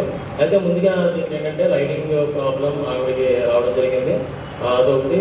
నెక్స్ట్ ఏంటంటే ఇక్కడ ఆవిడ బైబిల్ పెట్టుకోవడానికి ఏమన్నా ఏంటంటే ఈ హైటీ సరిపడగా పోడియం అంటారు కదా, పోడియం లాంటిది ఏదైనా ఉంటే దాని మీద బైబిల్ పెట్టుకోవడానికి బాగుంటుంది. ఒక చేతితోటే ఆమె ఏంటంటే ఒక చేతితో బైబిల్ పట్టుకుని ఒక చేతితోటేమో ఎలాగ మైక్ పట్టుకొని కొన్ని విషయాల్లో ఆమె హ్యాండ్తో అలా చెప్పడానికి కొంచెం అమలుగా ఇది లేకపోతే ఆల్రెడీ బైబిల్ దీని మీద ఉందనుకోండి పోడియం మీద, ఒక చేతితో అందంగా ఇలా ఫ్రీగా మూమెంట్ హ్యాండ్స్ మూమెంట్ ఇవ్వడానికి బాగుంటుంది. కాబట్టి పోడియం ఒకటిని నెక్స్ట్ లైటింగ్ బాగుండేలాగా నెక్స్ట్ టైం అరేంజ్ చేయవలసిందిగా కోరుతున్నాను. నెక్స్ట్ ఏంటంటే మూడో ఇబ్బంది అంటే ఆల్రెడీ ముందు సార్ చెప్పారు కదా, ఆ విధంగా వాళ్ళ అమ్మాయి కూడా ఆమె ఇబ్బంది పెట్టడం జరిగింది. నెక్స్ట్ టైం వచ్చేటప్పుడు ఎవరైనా అబ్జెక్ట్ ఆమె ఫ్రీగా ఉండే విధంగా ఆమె చేసుకోవాల్సిందిగా కోరుతున్నాను. నెక్స్ట్ ఏంటంటే ఇంకా నాకు ఇచ్చిన పాయింట్లో చూసినట్లయితే ఓపెనింగ్ అండ్ క్లోజింగ్ ప్రజెంటేషన్ ఆమె చూసినట్లయితే అర్జున్ గారు ఓపెనింగ్ బాగానే చేశారు. క్లోజింగ్లో వచ్చేసే లోపల టైం ఇక్కడ వెలపట్టడంతో కొంచెం కంగారు పడి క్లోజింగ్ ప్రజెంటేషన్ కొంచెం యావరేజ్గా ఇవ్వడం జరిగింది. నెక్స్ట్ ఏంటంటే బైబిల్లో యూజింగ్ చేసిన రెఫరెన్సెస్ ఏంటంటే బైబిల్ రెఫరెన్స్ గట్టా ఆమె బాగానే తీసుకొని టైం ప్రకారం ఆమె డెలివరీ చేయడం జరిగింది, బాగా చేయడం జరిగింది. రెండోది ఏంటంటే మూడోది use of Bible stories histories ఏంటంటే హిస్టరీస్ అబ్రాహం గారి గురించి గట్రా ఈమె తీసుకోవడం జరిగింది, హిస్టరీస్ చెప్పడం జరిగింది. కాకపోతే ఏంటంటే ఆమె టైం ప్రకారం టైం ఉంది కదా, ఓన్లీ హాఫ్ అన్ అవర్ ఇవ్వడం జరిగింది. కాబట్టి దాని తగ్గ మెసేజ్ ఏంటంటే మనం తీసుకున్న సబ్జెక్టు కుటుంబం అనేది మంచి సబ్జెక్ట్ తీసుకున్నారు. కాబట్టి ఈ సబ్జెక్ట్లో సపోజ్ ఒక నోవాహు కుటుంబాన్ని ఒకటే తీసుకున్నట్లయితే ఆ ఒక కుటుంబం గురించి అరగంట కాకపోతే గంట కూడా చెప్పచ్చు. ముందు సార్ చెప్పినట్టుగా నోవాహు వాడేందుకు తయారు చేశారు, తర్వాత కుటుంబం అంతా ఏ విధంగా అందులోకి వచ్చారు, ఎంతవరకు ఎందుకు రాలేదు, ఇదంతా కూడా అది వివరిస్తేనే ఇంచుమించు ఒక గంట చెప్పచ్చు. ఆ కుటుంబం గురించి ఒక కుటుంబం గురించి వివరిస్తేనే. మేము చేసిన ప్రాబ్లం ఏంటంటే యాక్చువల్గా 3-4 కుటుంబాల గురించి చేసుకోవడం వల్ల ప్రతి కుటుంబం గురించి కూడా షార్ట్ కట్గా చెప్పవలసి వచ్చిన పరిస్థితి ఏర్పడింది. అలా కాకుండా ఒక కుటుంబం గురించి మీరు ఫుల్గా మీరు ఇవ్వచ్చు. అదే అరగంటలో ఒక కుటుంబం గురించి సరిపోతే ఫుల్గా ఇవ్వచ్చు. అన్ని కుటుంబాల గురించి తీసుకోవాల్సిన పరిస్థితి అవసరం ఉండదు. తర్వాత ఇంకా చూసినట్లయితే ప్రజెంటేషన్ స్టైల్ చూసినట్లయితే బాగానే ఉంది, ప్రజెంటేషన్ బాగా ఇచ్చారు. అంతేకాకుండా కాన్ఫిడెన్స్ లెవెల్ కూడా ఆమెకి బాగానే ఉంది, కాన్ఫిడెన్స్గా బాగా మంచి కాన్ఫిడెన్స్గా చెప్పడం జరిగింది. ఏమి కూడా బెదరలేదు, ఏమి కూడా భయపడలేదు, ఆల్రెడీ సీనియర్గా ఆమె చెప్పడం జరిగింది. బీబికల్లీ కాంటాక్టెడ్ విత్ ద ఆడియన్స్ కూడా చాలా రెస్పాండింగ్ బాగుంది. మెసేజ్ని బట్టి బాగానే రెస్పాండ్ అయ్యారు, కాంటాక్ట్ బాగానే అయ్యారు ఆడియన్స్ కూడా. ఇంకా చూసినట్లయితే eye contact with audience, contact కళ్ళు ఏ విధంగా ఆమె చూస్తుందంటే అరుణ్ గారు మామూలు ఒకవైపే చూడడం జరిగింది. ఏంటంటే మెసేజ్ చెప్పేటప్పుడు ప్రతి ఒక్కరి మీద కూడా ఇలా చెప్తా ఇటు సైడ్ ఉన్న వాళ్ళు అటు సైడ్ ఉన్న వాళ్ళు అలాగే సెంటర్ స్టార్టింగ్ ఎండింగ్ మొత్తం అన్ని కూడా ఒక పక్క వాక్యం మెసేజ్ చెప్తూ ఉండాలి, అందరిని కూడా అబ్జర్వేషన్ చేస్తూ ఉండాలి. అన్ని వైపులో కూడా ఇక్కడ ఉన్న అందరి మీద కూడా చూపు తిప్పుతూ ఉండాలన్నమాట. ఆ విధంగా ఐ కాంటాక్ట్ ఆ విధంగా ఉండాలని తెలియజేస్తున్నాను.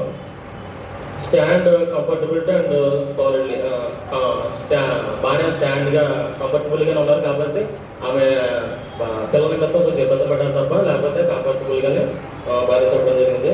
కంట్రోల్ బ్రీత్ కూడా బాగానే తీసుకొని ఫ్రీనెస్గానే ఉండడం జరిగింది. హ్యాండ్ గెస్టర్స్ అంటే హ్యాండ్ అంటే ఏంటి చెప్పుకొచ్చి చెప్పాను కదా, ఏదైనా హ్యాండ్ మూమెంట్ ఇవ్వడానికి ఏంటంటే ఇబ్బంది అవ్వడం జరిగింది. పోడియం ఉంటే ఆ ఇబ్బంది ఉండదు, ఫ్రీగా ఒక చేతితో మైక్ పెట్టుకొని దీని మీద ఏమో పోడియం మీద బైబిల్ పెట్టేసుకుని ఫ్రీగా హ్యాండ్ మూమెంట్ ఇవ్వడానికి చాలా బాగుంటుంది. హ్యాండ్ మూమెంట్ ఒకటి దానివల్ల ఇబ్బంది అవ్వడం జరిగింది. అండ్ హెడ్ డౌన్ అంటే హెడ్ డౌన్ చేయకుండా బాగానే ఆవిడ బైబిల్ చదివేటప్పుడు మాత్రమే హెడ్ డౌన్ చేసి రీడింగ్ చేస్తూ మిగతా టైం అంతా కూడా చూపు అంతా కూడా ఆడియన్స్ మీద పెట్టి చెప్పడం జరిగింది, అది కూడా చాలా బాగుంది. ఇంకా భయమైన క్వశ్చన్స్ కూడా ఆమె వేయడం జరిగింది. ఆడియన్స్కి క్వశ్చన్స్ రూపంలో చెప్తున్న వాక్యంలోనే క్వశ్చన్స్ సమాధానం చెప్పమని కాకుండా చెప్పిన మెసేజ్లోనే క్వశ్చన్స్ కొన్ని జనానికి రావడం జరిగింది. మీ కుటుంబం పరిస్థితి ఎలా ఉంది ఏంటని ఈ విధంగా కొన్ని క్వశ్చన్స్ మనం మనసులోకి మనం ఆలోచన చేసే విధంగా మన మనసులో నా కుటుంబం ఏ విధంగా ఉందా, ఇక్కడ బైబిల్లో ఆమె చెప్పే వాక్యం ప్రకారం ఈ విధంగా ఉంది, వారి కుటుంబాలు నోవా గారి కుటుంబం, అబ్రాహం గారి కుటుంబం ఈ విధంగా ఉంది, మరి నా కుటుంబం ఏ విధంగా ఉంది అని మనం మనల్ని ఆలోచన చేసే విధంగా కొన్ని క్వశ్చన్స్ కూడా ఆమె ఆడియన్స్కి ఇవ్వడం జరిగింది. ఈ విధంగా మరి టోటల్ని చూసినట్లయితే అంతా కూడా మరి చాలా గుడ్, బాగానే ఉంది, అంతా కూడా చాలా గుడ్గా బాగానే ఉంది. కాబట్టి అదే ఈ ప్రజెంటేషన్ చక్కగా నేను బాధ్యతని నిర్వహించాను, ముగిస్తున్నాను. మరి సమయంలో విజర్ చంద్రకుమార్ గారు ముందుగా నాకు ఈ అవకాశం ఇచ్చిన దేవునికి నా వందనాలు. ముందు ఒక చిన్న గమనిక, ఈ క్విజర్ దేనికంటే ఇక్కడికి వచ్చి స్పీచ్ ఇచ్చిన వాళ్ళు ఎంత ప్రాపర్గా ఇచ్చారనేది, కమ్యూనికేషన్ సెక్టర్, ప్రెజెంటేషన్ సెక్టర్ ఎంత శ్రద్ధగా విన్నారు అనేది ఈ క్విజర్. నేను అడిగే ప్రశ్నల్లో ప్రతిదానికి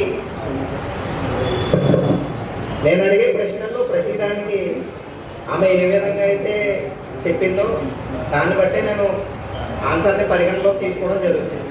బైబిల్లో ఉన్న పరంగా నేను పట్టించుకోను, ఆమె ఏమైతే చెప్పిందో దాన్ని నేను పట్టించుకోవడం జరుగుతుంది. ముందుగా ఈరోజు అంశం ఏంటి?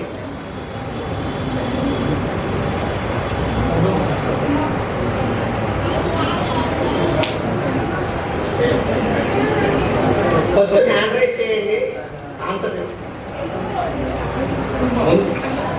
కుటుంబం. Very good. ఫస్ట్ క్వశ్చన్ నోవాహు, ఫస్ట్ క్వశ్చన్ అడుగుతున్నారు. నోవాహు గారి గురించి వర్ణిస్తూ ఒక రెఫరెన్స్ చెప్పడం జరిగింది. ఏంటి ఆ రెఫరెన్స్?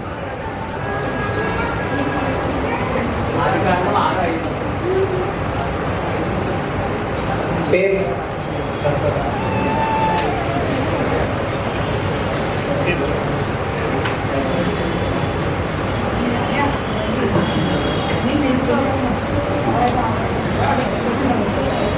సెకండ్ క్వశ్చన్ అందరూ శ్రద్ధగా వినండి.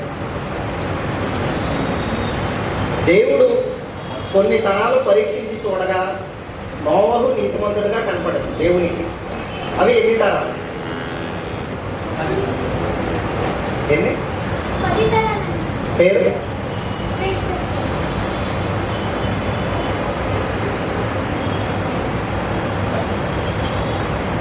మూడో ప్రశ్న, అబ్రహాం గురించి చెప్తూ అతని తండ్రి గురించి, అతని వ్యసనాల గురించి చెప్తే తండ్రి పేరు, వ్యసనం ఏంటి? విగ్రహారాధన చేసేవాడు, విగ్రహాలు తయారు చేసేవాడు, విగ్రహారాధన చేసేవాడు, విగ్రహాలు తయారు చేసి అమ్మేవాడు. పేరు? జోయల్.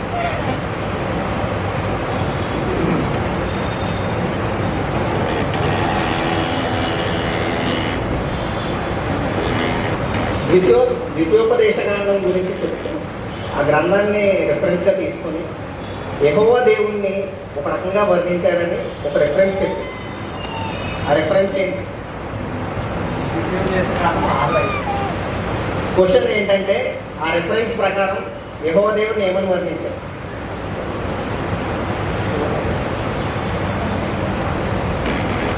ద్వితీయోపదేశ కాండం 6వ అధ్యాయం 5వ వచనం ప్రకారం యెహోవా దేవుణ్ణి ఏమని వర్ణించారు గ్రంథకర్త? ట్రై చేయండి, పర్వాలేదు, పర్యాయ పదాలు ఉంటాయి కదా. యెహోవా దేవుడికి ఏమని పర్యాయ పదాలు కూడా? పేరు?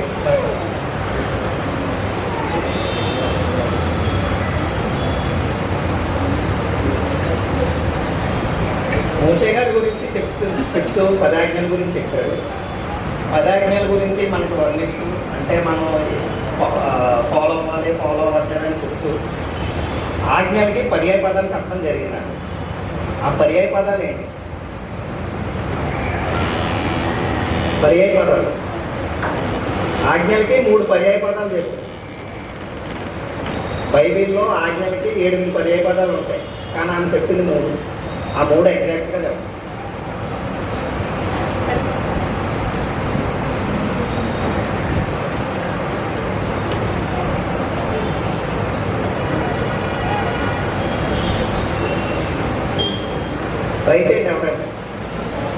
రెండు పర్యాయ పదాలు చెప్పినా ఇస్తానా?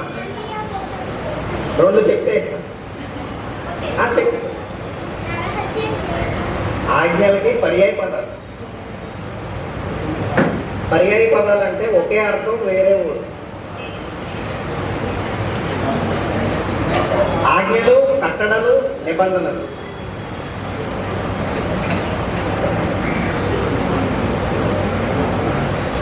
ఈరోజు అంశమైన కుటుంబం గురించి చెప్తూ మొత్తం ఎంతమంది వ్యక్తుల పేర్ల గురించి చెప్పు. ట్రై చేయండి. ఎంతమంది పేర్లు చెప్పు. ఎంతమంది అని అడిగాను. ఎంతమంది అని అడిగాను? ముగ్గురు కాదు. కుటుంబం గురించి చెప్తూ వీళ్ళలా ఉండాలని నెంబర్ చెప్పు. ఎంతమంది? ఎవరెవరు?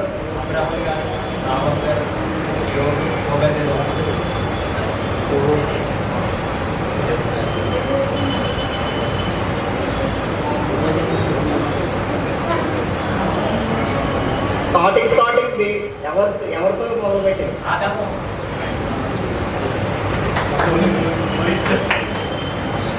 స్టార్టింగ్ కుటుంబం గురించి చెప్తూ భర్త కిరీటం అని శిరస్సు అని చెప్తూ ఫస్ట్ ఆదాం గారి పేరు చెప్తాను. Okay, thank you.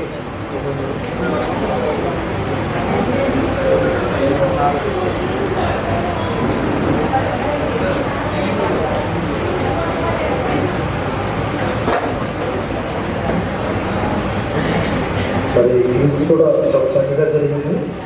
మరి ఈ సమయంలో మరి టైమింగ్స్ చెప్పాలంటే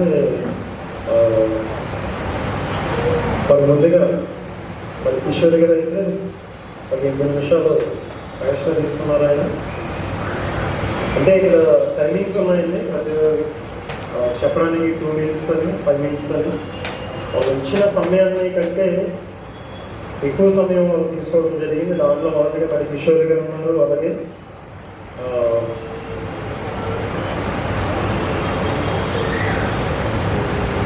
రెండవదిగా కమ్యూనికేషన్ శేఖర్ గారు కూడా మరి వాళ్ళు కూడా ఎక్కువ సమయాన్ని తీసుకోవడం జరిగింది. ఎందుకంటే ఏం కదండి, ఇది సమయం అంటే ఏమీ కాదు.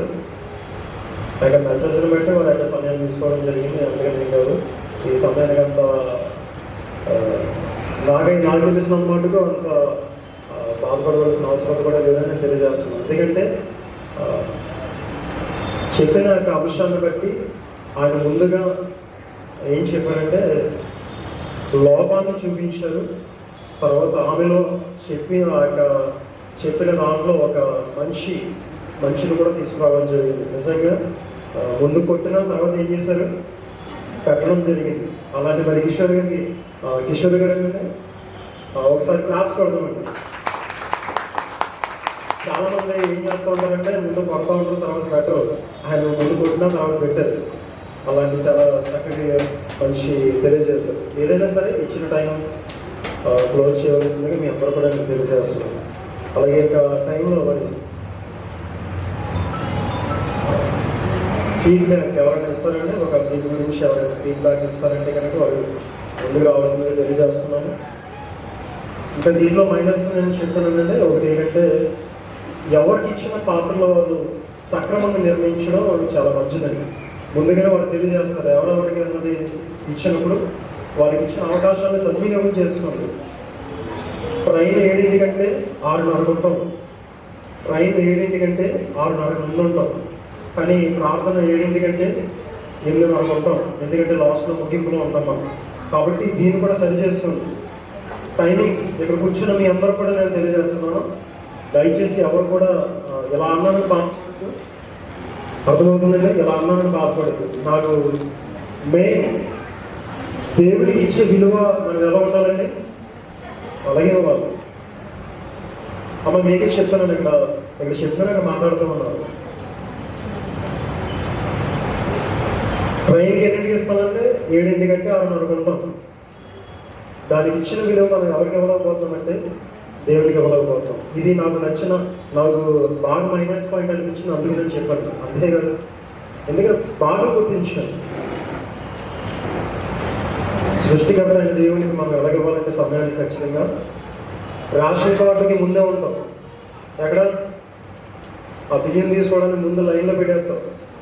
కానీ ఇక్కడ మాత్రం మనం ఏం చేస్తున్నాం, కొంతమంది అదే డ్యూటీలో ఉన్నా కొంచెం కొంతమంది లేట్గా వచ్చారు, వారు కూడా నెక్స్ట్ కుదిరితే కనుక వారు కూడా సమయాన్ని గుర్తిరిగి వారు కూడా త్వరగా ఆలోచనగా తెలియజేస్తున్నారు. మరి కొంతమంది తెలుసుకుంటూ కూడా ఏం చేస్తున్నారంటే వారు ఆలోచన చేస్తున్నారు. అలా చేయొద్దు.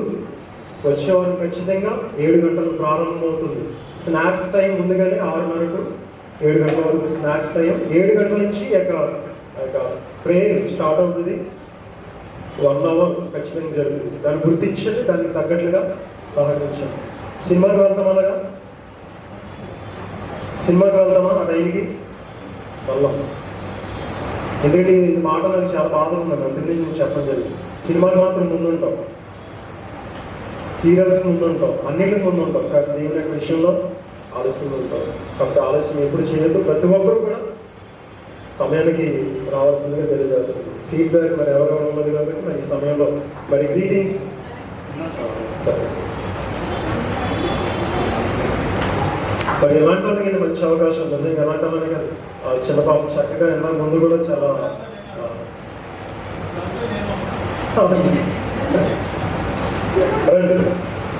చిన్న పాప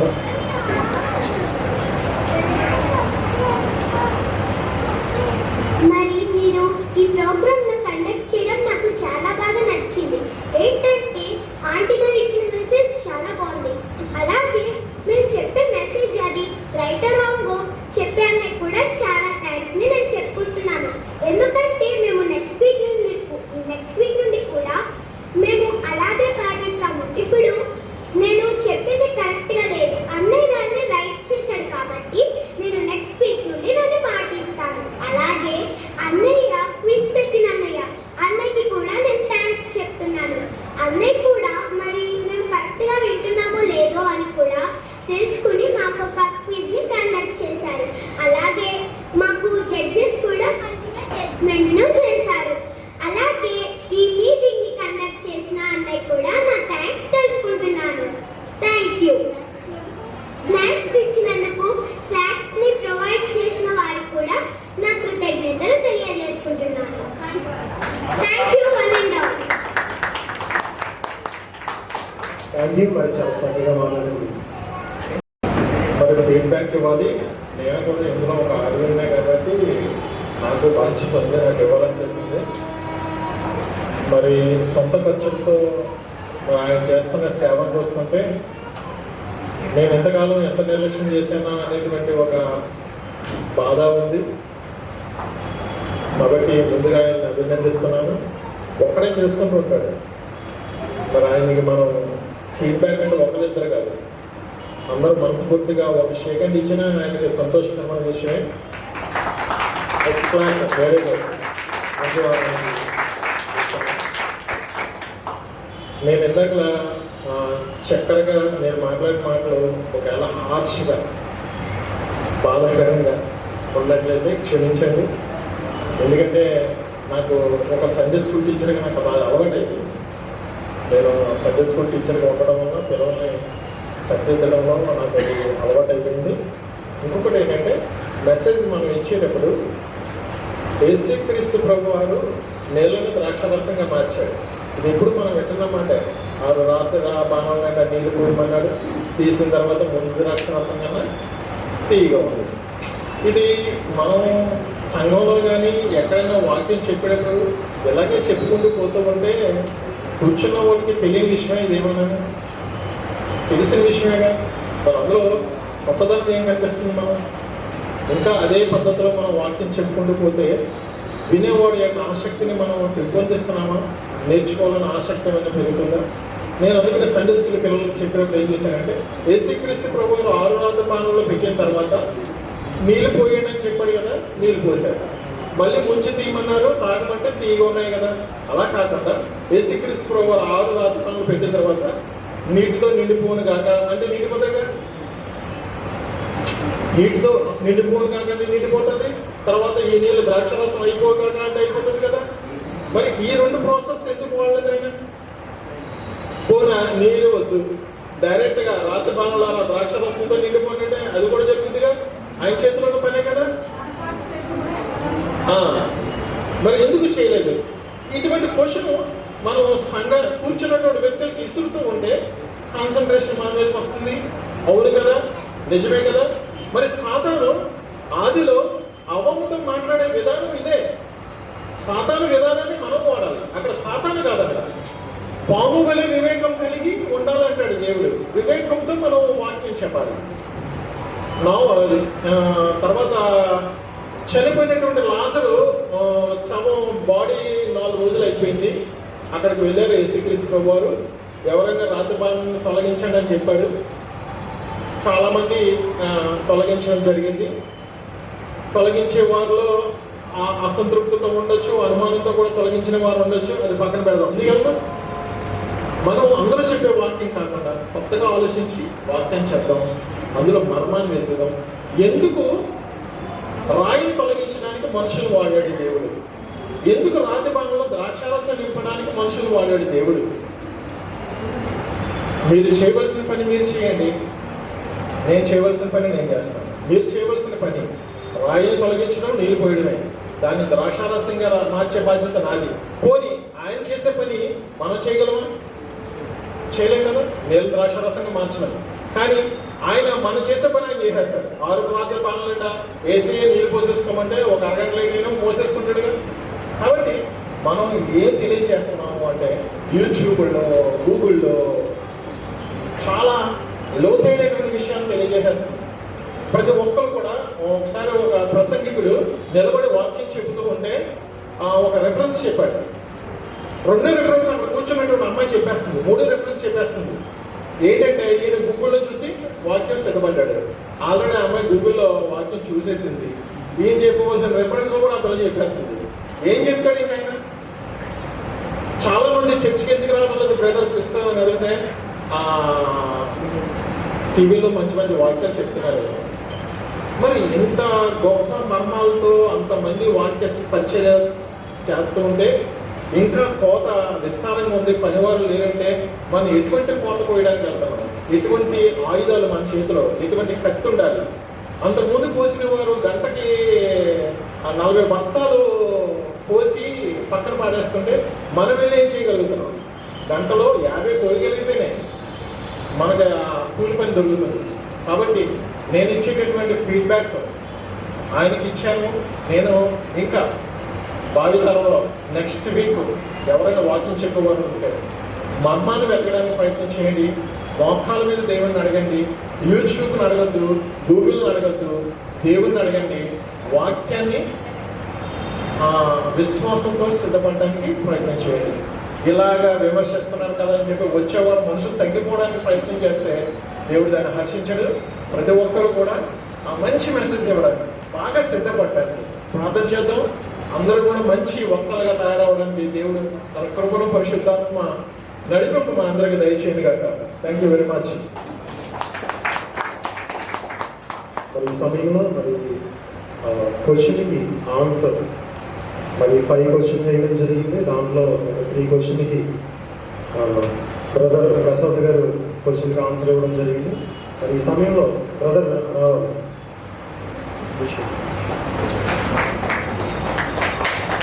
అందరు క్లాప్స్ పెడతారు.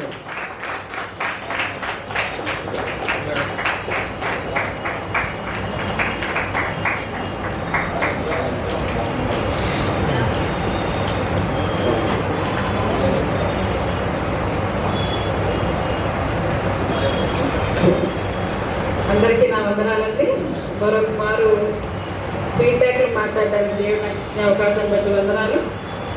ఇది ఒక గాస్పుల్ శాండ్ బాక్స్ చాలా మంచిగా బాగుందండి. ఎందుకంటే బైబిల్ తరగతిలో, బైబిల్ కాలేజ్లో తరగతి కాకుండా మాట్లాడిన ఇంటి దగ్గర ఉన్న వాళ్ళకు కూడా మంచి అవకాశం దేవుడు మాకు మాట్లాడే అవకాశం మాకు ఇచ్చారు.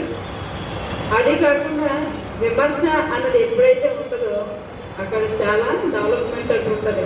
నేను బ్రదర్తో చెప్పినప్పుడు ఏం చెప్పానంటే నేను ఎప్పుడు ఏమీ చెప్పలేదండి, ఇది జస్ట్ అలా తెలుసు. Sunday school participation, youth participation ఇవేవి కూడా నాకు తెలియదు. నా ఓన్ అనుభవాలతో మాత్రమే నేను చూసుకుంటున్నానండి. అంతే తప్ప ఇంప్రెషన్ అంతే.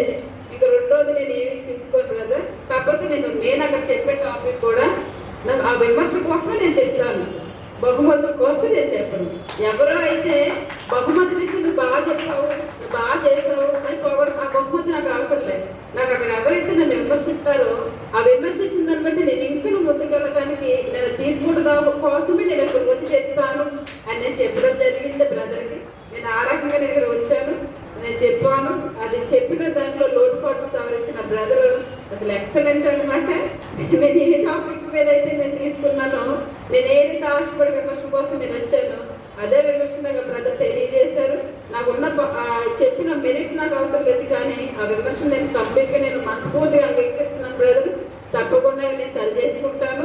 ఇంకేమైనా లోటుపాట్లు ఉంటే అవి ఇంకా మర్మంగా నాకు తెలియజేసుకునే జ్ఞానాన్ని చెప్పారుగా మోకాళ్ళ మీద అడిగి దేవుని అడిగి తెలుసుకోమని చెప్పేసి, సో ఆ రీతిగా నేను దేవుని అడిగి ఇంకా రోజే నాకు తెలియజేయండి అని చెప్పిన దేవుని దగ్గర బతలాడుకుంటాను. మరొక అవకాశం ఉంటే తప్పకుండా నేను మళ్ళీ ఇక్కడ రెక్టిఫై చేసుకుని మళ్ళీ చెప్పడానికి కూడా నేను చెప్తాను. సో చాలా మంచి అవకాశం, అందరూ చాలా బాగుందండి.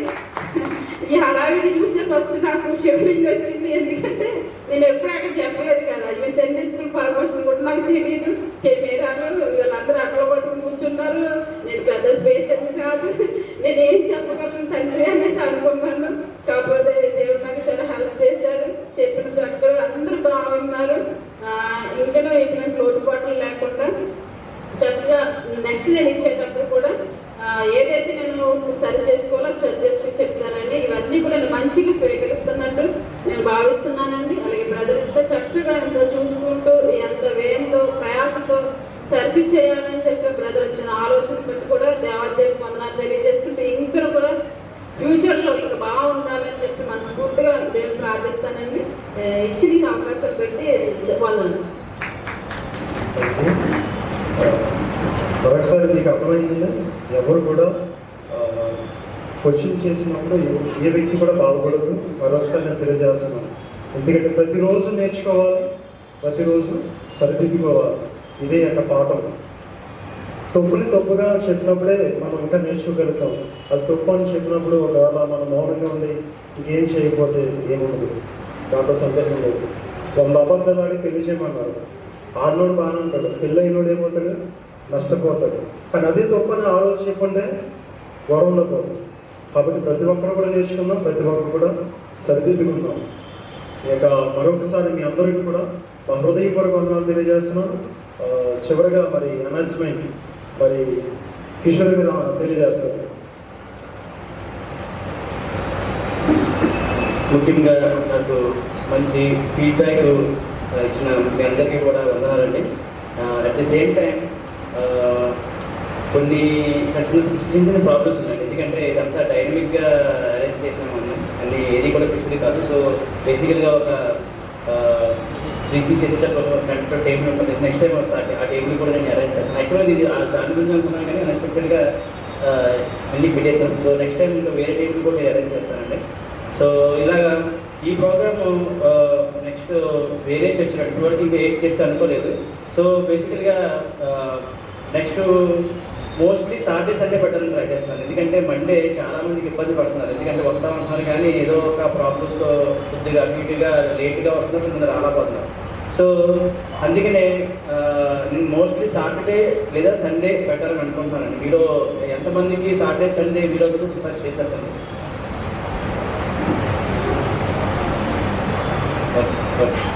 ఓకే, సో ఓకే, నేను ఇక్కడ గ్రూప్లో కూడా అందరినీ కనుక్కుంటానండి. సో సాటర్డే సండే ఎంతవరకు తీసుకుని పడుతుందో చూసి దాన్ని బట్టి నేను సాటర్డే సండే ఫిక్స్ చేస్తే అందరికీ కొద్దిగా రావడానికి అవకాశం ఉంటుందని నేను భావిస్తున్నాను.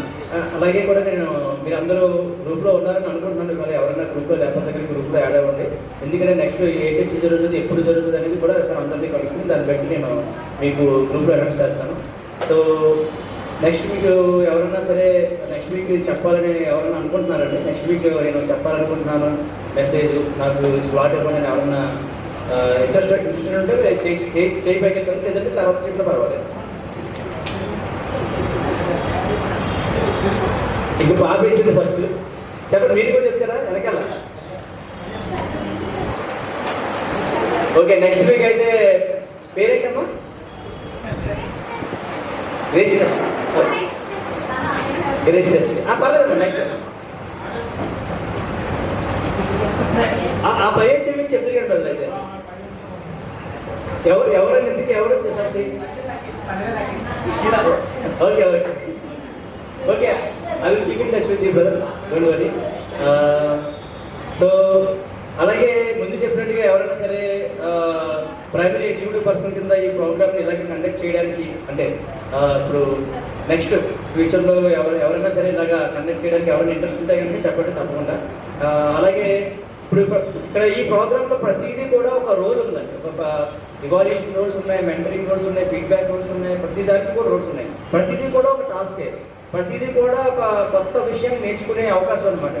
సో దీంట్లో ప్రతి ఒక్క ఈ చిన్న చిన్న టాస్క్లు కూడా మనం మెరుగుపరచుకోవడానికి ఏర్పరచబడ్డాయి.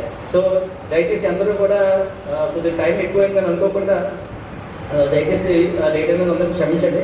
సో అలాగే కూడా ఈ ప్రోగ్రామ్ని ఇంత దిగ్విజయంగా జరిపించినందుకు మీ అందరికీ మరొకసారి నేను వందనాలు తెలియజేసుకుంటున్నాను.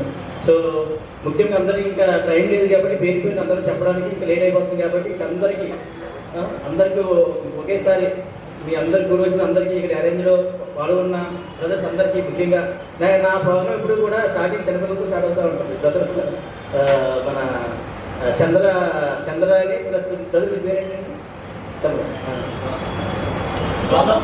జోసఫ్ గారు. పాపం ఆ అబ్బాయి చాలా సహాయం చేశారు స్టార్టింగ్లో అన్ని అరేంజ్ చేయడం, వచ్చిన వాళ్ళని అందరూ రిసీవ్ చేసుకుని రిజిస్టర్ చేయడం, టీవీ ఇవ్వడం. చాలా థ్యాంక్ యూ బ్రదర్. ఇంకా అలాగే కూడి వచ్చిన అందరికీ కూడా సహాయం చేసిన ఈ ఈవెంట్లో సహాయం చేసిన అందరికీ కూడా పేరు పేరు ధన్యవాదాలండి. Thank you so much. మీకు ఇంకా ఏమైనా డౌట్స్ ఉంటే ఆఫ్లైన్లో నన్ను మాట్లాడితే నేను క్లియర్గా మీకు చెప్తాను. సో ఈ ప్రోగ్రామ్ ఎంతటితో ముగిస్తున్నామండి. నెక్స్ట్ ప్రేయర్ చేయవలసిందిగా బ్రదర్ ఇన్వైట్ చేస్తాను. చివరికి ఒకసారి కిషోర్ గారు కూడా క్లాప్స్ ఉండమండి. ఎందుకంటే వారు మీకు అవసరంగా చేసిన ప్రాణాలు ఒకసారి చెప్పాలంటే చెప్పాను చిన్న మాట ఏంటంటే మీకు గాలి తగ్గదేమని మళ్ళీ ఆయన ఫ్యాన్ కూడా అరేంజ్ చేసిన చిన్న ఫ్యాన్స్ ఆ సైడ్ ఈ సైడ్ కూడా. మొన్నసారి అయితే చాలా ప్రయాసపడ్డారు అక్కడ స్క్రీన్ గురించి. కానీ నిజంగా ఆ తగ్గ ప్రయాసం నిజంగా దేవుడు చూస్తున్నాడు. ఖచ్చితంగా దేవుడి కార్యం చేస్తాడు. వారి యొక్క ఆలోచన మాత్రం ఉంటుంది అనేక మంది స్వార్థికులు తయారు చేయడానికి వారి యొక్క ఉద్దేశం. మరొకసారి మరి కిషోర్ గారికి నా ప్రత్యేకమైన నేను తెలియజేస్తున్నాను. మీకు యాక్చువల్గా ఇంకోటి చూపించాలనుకున్నానండి పీపీటీలో లాస్ట్ ఒకసారి. యాక్చువల్గా ఈ శాండ్ బాక్స్ యొక్క మెయిన్ అందరికీ కనిపిస్తుందండి. ఓకే, యాక్చువల్గా తర్వాత చెప్తా ఉన్నాను కానీ ఎందుకో అందరూ ఉన్నారు కాబట్టి నా యొక్క థాట్ మీతో షేర్ చేసుకోవాలనుకుంటున్నాను. యాక్చువల్గా ఈ gospel sand box meetup and mic up event అంటే మనకి గ్యాదర్ అయ్యి మైక్ తీసుకుని మాట్లాడే ఈవెంట్ మన ప్రసంగం నేర్చుకున్నది. సో ఈ ఈవెంట్ తర్వాత అందరూ కూడా ఒక ఫర్ ఎగ్జాంపుల్ మీరు ఫ్రీక్వెంట్గా ఒక 4, 5, 6 months అలాగే డౌన్ ది లైన్ మీరు వచ్చిన తర్వాత మీకు ఆల్రెడీ మీరు ఏమవుతారంటే ఒక ఎక్స్పర్ట్ అవుతారు. అంటే టీచింగ్ ఎక్స్పర్ట్ అవుతారు. టీచింగ్ ఎక్స్పర్ట్ అయినప్పుడు మీరు ఏం చేయండి, నెక్స్ట్ ఫీల్డ్ వర్క్ వెళ్ళాలి. అంటే ఫీల్డ్ వర్క్ అంటే బేసిక్గా ఇప్పుడు అంతా థియరీ నేర్చుకుని నెక్స్ట్ ప్రాక్టికల్కి వెళ్ళాలి. అంటే మనం ఫీల్డ్కి వెళ్ళి మనం శుభార్థం చెప్పాలి. సో అలాంటి ఒక థాట్ వచ్చిన ఒక కాన్సెప్టే గాస్పల్ సౌండ్ బాక్స్. స్టార్టింగ్లో చాలా మంది గాస్పల్ శాండ్ బాక్స్కి గాస్పల్ సౌండ్ బాక్స్కి కన్ఫ్యూజ్ అయ్యి చాలా మంది గాస్పల్ సౌండ్ బాక్స్ అనేవారు. ఇది అందరూ గాస్పల్ సౌండ్ బాక్స్ అంటున్నారు అని చెప్పేసి ఆ డాలర్ మీద ఆలోచిస్తే గాస్పల్ సౌండ్ బాక్స్ అంటే నెక్స్ట్ పరిచయం చేయడానికి అంటే మనం ఒక 3 months ఎవ్రీ 3 months అందరూ ప్రీచింగ్ చేస్తున్న వాళ్ళు ఎవరైతే ఇంట్రెస్ట్గా ఉన్నారో మన అందరం కూడా ఒక దగ్గరలో ఉన్న ప్లేస్ లేదా ఒక రిమోట్ ఉన్న ప్లేస్ మనం ఒక వెహికల్ అరేంజ్ చేసుకుని అక్కడికి వెళ్ళి మనం మీరు నేర్చుకుంటున్న వాళ్ళందరూ ప్లస్ ఎక్స్పీరియన్స్ ఉన్న వాళ్ళందరూ కూడా మనం జస్ట్ మనం ఒక రియల్గా మనం నెక్స్ట్ మనం అసలు మనం ఎలా చెప్పగలం నిజంగా సువార్తని అని చెప్పేసి ఈ ప్రోగ్రామ్ నేను డిజైన్ చేశాను. సో మీలో ఎవరైనా ఇంట్రెస్టెడ్ ఉంటే ఈ ప్రోగ్రామ్ ఫర్దర్గా మూవ్ అవుదామంటే నేను ఆల్రెడీ ప్లాన్ చేస్తున్నానండి ఆ ప్రోగ్రామ్ కూడా. అంటే down the line 3 months after 3 months తర్వాత. సో మీరందరూ నెక్స్ట్ ఎవ్రీ వీక్ అలా వస్తూ ఉంటే కనుక మీరు కూడా కొద్దిగా బాగా నేర్చుకుంటారు. అట్ ది సేమ్ టైం అందరం కలిసి మనం ఒక రిమోట్ ఏరియా లేదంటే దగ్గర ప్లేస్కి మనం ఒక వెహికల్ వేసుకు వెళ్ళి మనం యాక్చువల్గా మనం ఇప్పుడు వరకు నేర్చుకుంటున్నంత ఒక బాక్స్లో నేర్చుకుంటున్నంతగా మనం అప్పుడు వెళ్ళి వీల్ సౌండ్ అంటే సౌండ్ బాక్స్ అనమాట. ఎందుకంటే సౌండ్ బాక్స్ ఎందుకంటే ఇప్పుడు దాకా మనం ఒక శాండ్ బాక్స్ నుండి నేర్చుకున్నాం, బయటకు వెళ్ళి సౌండ్ బాక్స్గా మనం అందరం ప్రకటిద్దాం. సో అదొక concept. Next gospel out of the box. Gospel out of the box అనేది నాకు మరి గాస్పల్ సౌండ్ బాక్స్ తర్వాత ఈ ప్రోగ్రామ్ నెక్స్ట్ అంటే ఇప్పుడు బ్రదర్ కిషోర్ గారు ఫస్ట్ టైం నేను ఆయనతో మాట్లాడుతున్నప్పుడు ఫస్ట్ మీటింగ్ అవుతున్నప్పుడు ఆయన ఒక కాన్సెప్ట్ చెప్పారు నాకు. అది నాకు చాలా బాగా నచ్చింది. ఏంటంటే మనం ఇక్కడ యాక్చువల్గా గాస్పల్ శాండ్ బాక్స్ ఏంటంటే వాక్యం మనం బైబిల్ నుంచి మాత్రం తీసుకుంటాం, కానీ బైబిల్లో ఉన్నటువంటి ఒక్కొక్క రకంగా అర్థం చేసుకుంటాం. ఫర్ ఎగ్జాంపుల్ మనకందరికీ తెలుసు కొన్ని సంఘాలు ఉన్నాయి, కొన్ని అంటే అవి మనం పేరు పెట్టి మనం అనుకోవడం, కానీ కొన్ని డిఫరెంట్గా అంటే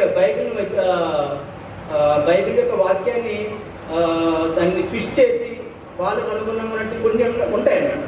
సో అలాంటప్పుడు వాళ్ళందరూ కూడా ఫర్ ఎగ్జాంపుల్ ఎవరైతే బైబిల్ యొక్క అంశాలని మనం కొద్దిగా క్షుణ్ణంగా పరిశీలించాలంటే ఇది బేసిక్గా ఇది ఎక్స్పర్ట్ కోసం అన్నమాట. Gospel out of the box అంటే మనం బాక్స్లో ఉన్నారంటే చిన్నపిల్లలు, అవుట్ ఆఫ్ ది బాక్స్లో ఉన్నారంటే ఎక్స్పర్ట్స్. అంటే అదొక ఫారంగా అన్నమాట. ఫారం అంటే కిషోర్ గారు నాకు చెప్పిన థాట్ బట్టి అర్థం ఏంటంటే gospel out of the box అంటే ఎక్స్పర్ట్స్ ఎలా మాట్లాడుకుంటారంటే పర్టికులర్ కాన్సెప్ట్. ఫర్ ఎగ్జాంపుల్ మనకి త్రియేక దేవుడి ఒకలో లేదు, ఒకటే దేవుడి ఒకలో. సో అలాంటి చిన్న చిన్న డిస్కషన్స్ మనం విత్ ఇన్ గ్రూప్ డిస్కషన్ లాగా ఫారం లాగా అంటే అది కూడా ఆలోచిస్తున్నాను. అంటే గ్రూప్ డిస్కషన్ లాగా ఫారం లాగా అంటే దానికి కూడా నేను ప్లాన్ చేస్తాను. సో జస్ట్ డ్రాఫ్ట్ మాత్రమే, డ్రాఫ్ట్ ప్లానింగ్. సో కంప్లీట్గా నేను దానికి ఒక థాట్ పెట్టి అది ఎలా కనెక్ట్ చేస్తారో ఎలా కనెక్ట్ చేయాలో ఆలోచించి నేను ఫర్దర్గా మూవ్ అవుతాను. మీకు అందరికీ ఓకే అయితేనే థర్డ్ది బట్టి మీ అందరికీ ఓకే అయితేనే నేను మూవ్ అవుతానండి. ఇది ఇమీడియట్గా జరిగే ప్రోగ్రామ్ కాదు. ఫస్ట్ మనం ఏమిటంటే గాస్పెల్ శాండ్ బాక్స్, ఎందుకంటే జస్ట్ సెకండ్ ఈవెంట్ మాత్రమే, ఫర్దర్గా మనం చాలా కనెక్ట్ చేయాలి. నెక్స్ట్ డౌన్ ది లైన్ మనం 3 months తర్వాత గాస్పెల్ సౌండ్ బాక్స్. సో అందరికి తర్వాత కొన్నాళ్ళకి అందరికీ నచ్చితే కనుక గాస్పెల్ అవుట్ ఆఫ్ ది బాక్స్కి వెళ్దాం. సో ఈ బాక్స్ అన్ని కలిపి గాస్పెల్ మెగా బాక్స్ చేశాను. గాస్పెల్ మెగా బాక్స్ ఏంటంటే నెక్స్ట్ కొన్ని ఈవెంట్స్ ఉన్నాయి నా యొక్క ప్లాన్లో. దేవుని చిత్తం అయితే కొన్ని ఈవెంట్స్ కూడా చేద్దాం అనుకుంటున్నాను. అది ఎందుకంటే దీంట్లో ఉన్నటువంటి ముందుకు వచ్చిన ఎవరైతే యాక్టివ్ పార్టిసిపెంట్స్ ఉంటారో వాళ్ళంతా కలిసి మనం ముందుగా ఇంకా కొన్ని ఈవెంట్స్ నాకు కొన్ని థాట్స్ ఉన్నాయి. దేవుడు నాకు నిజంగా చేసే కార్యాన్ని నాకు ఇస్తే కనుక ఖచ్చితంగా మనం మెగా ఈవెంటే చేద్దాం. గాస్పెల్ మెగా బాక్స్ అని దానికి పేరు పెట్టాను. సో మీ అందరూ దయచేసి ప్రార్థన చేయవలసిందిగా మనం కోరుకుంటున్నాను.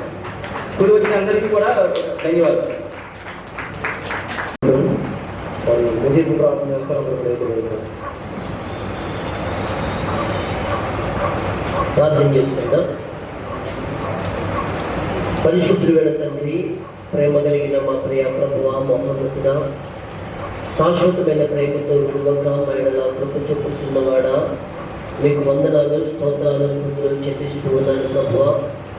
మీ దాసులను మీరు ప్రేరేపించి నా ప్రభా గాస్పెల్ శాండ్ బాక్స్ ప్రభా మీరు ఏర్పాటు చేసిన విధానాన్ని బట్టి మీకు వందనాలు, స్తోత్రాలు, స్తుతులు చెల్లిస్తున్నాను ప్రభా.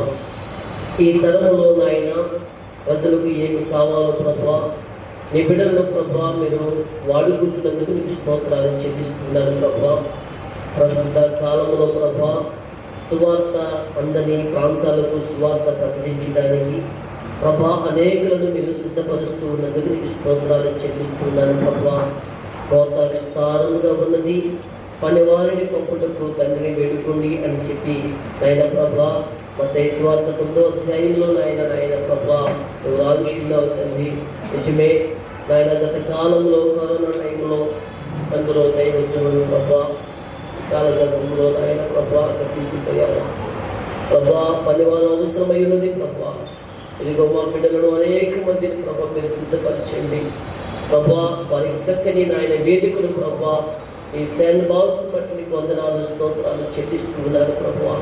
అయ్యా ఎవరైతే నాయన స్తంభం నిలబడుతున్నారో ప్రభా తల్లి తక్తిని పొందుకుంటున్నారు ప్రభా. ప్రతి వారిని కూడా మీరు బలపరచుని అడుగుతున్నారు తండ్రి. ప్రతి వారికి చక్కని జ్ఞానమును, తెలివిని, వివేకమును దయచేయండి ప్రభా. ప్రతి వారు కూడా నాయన ప్రేమతో నాయన ఐక్యత కలిగి ప్రభా అయ్యా సహకరించడానికి సహాయం అందించండి. మాకు తెలిసిలే, మేము చెప్పగలములే అనేటువంటి స్వభావంతో కాకుండా ప్రభా దీన మనసుతో విజేతలతో నాయన ప్రభా చెప్పిన దాన్ని అర్థం చేసుకుంటూ ఒకరిని ఒకరు ప్రోత్సహించుకుంటూ ప్రభా నా తండ్రి అనేకమైన ఆధ్యాత్మికమైన విషయాలు నేర్చుకుని రాబోయే తరానికి ప్రభా, రాబోతున్న రోజుల్లో ప్రభా ఒక గొప్ప సువార్థికులుగాను, మంచి స్పీకర్లుగాను ప్రభా, మంచి సేవకులుగానైనా బిడ్డలందరినీ మీరు సిద్ధపరచబడుతున్నాను. దాసులు ప్రభా కిషోర్ గారిని మీరు బలపరచండి. తలపెడుతున్న ప్రతి కార్యాన్ని కూడా ఆయన అయా విజయవంతంగా మీరు జరిగించండి. అనేక మంది నన్ను సహకరిస్తుండగా వీళ్ళందరినీ కూడా మీరు బలపరచండి. ఇంకా సహకరించే వారిని, ప్రోత్సహించే వారిని ప్రభావితని ఆయన ప్రతి వారిని కూడా మీరు నాయన నాయన ప్రభా, ఇందులో నాయన ప్రభా, ఈ గ్రూప్ లో నాయన జాయిన్ అవి నాయన అయ్యా తను ప్రోత్సహించి ముందుకు నడిపించేందుకు అనుగ్రహించండి. తండ్రి మీ సహాయం మాకు అందించి మీరే మహిమ పొందుకోండి.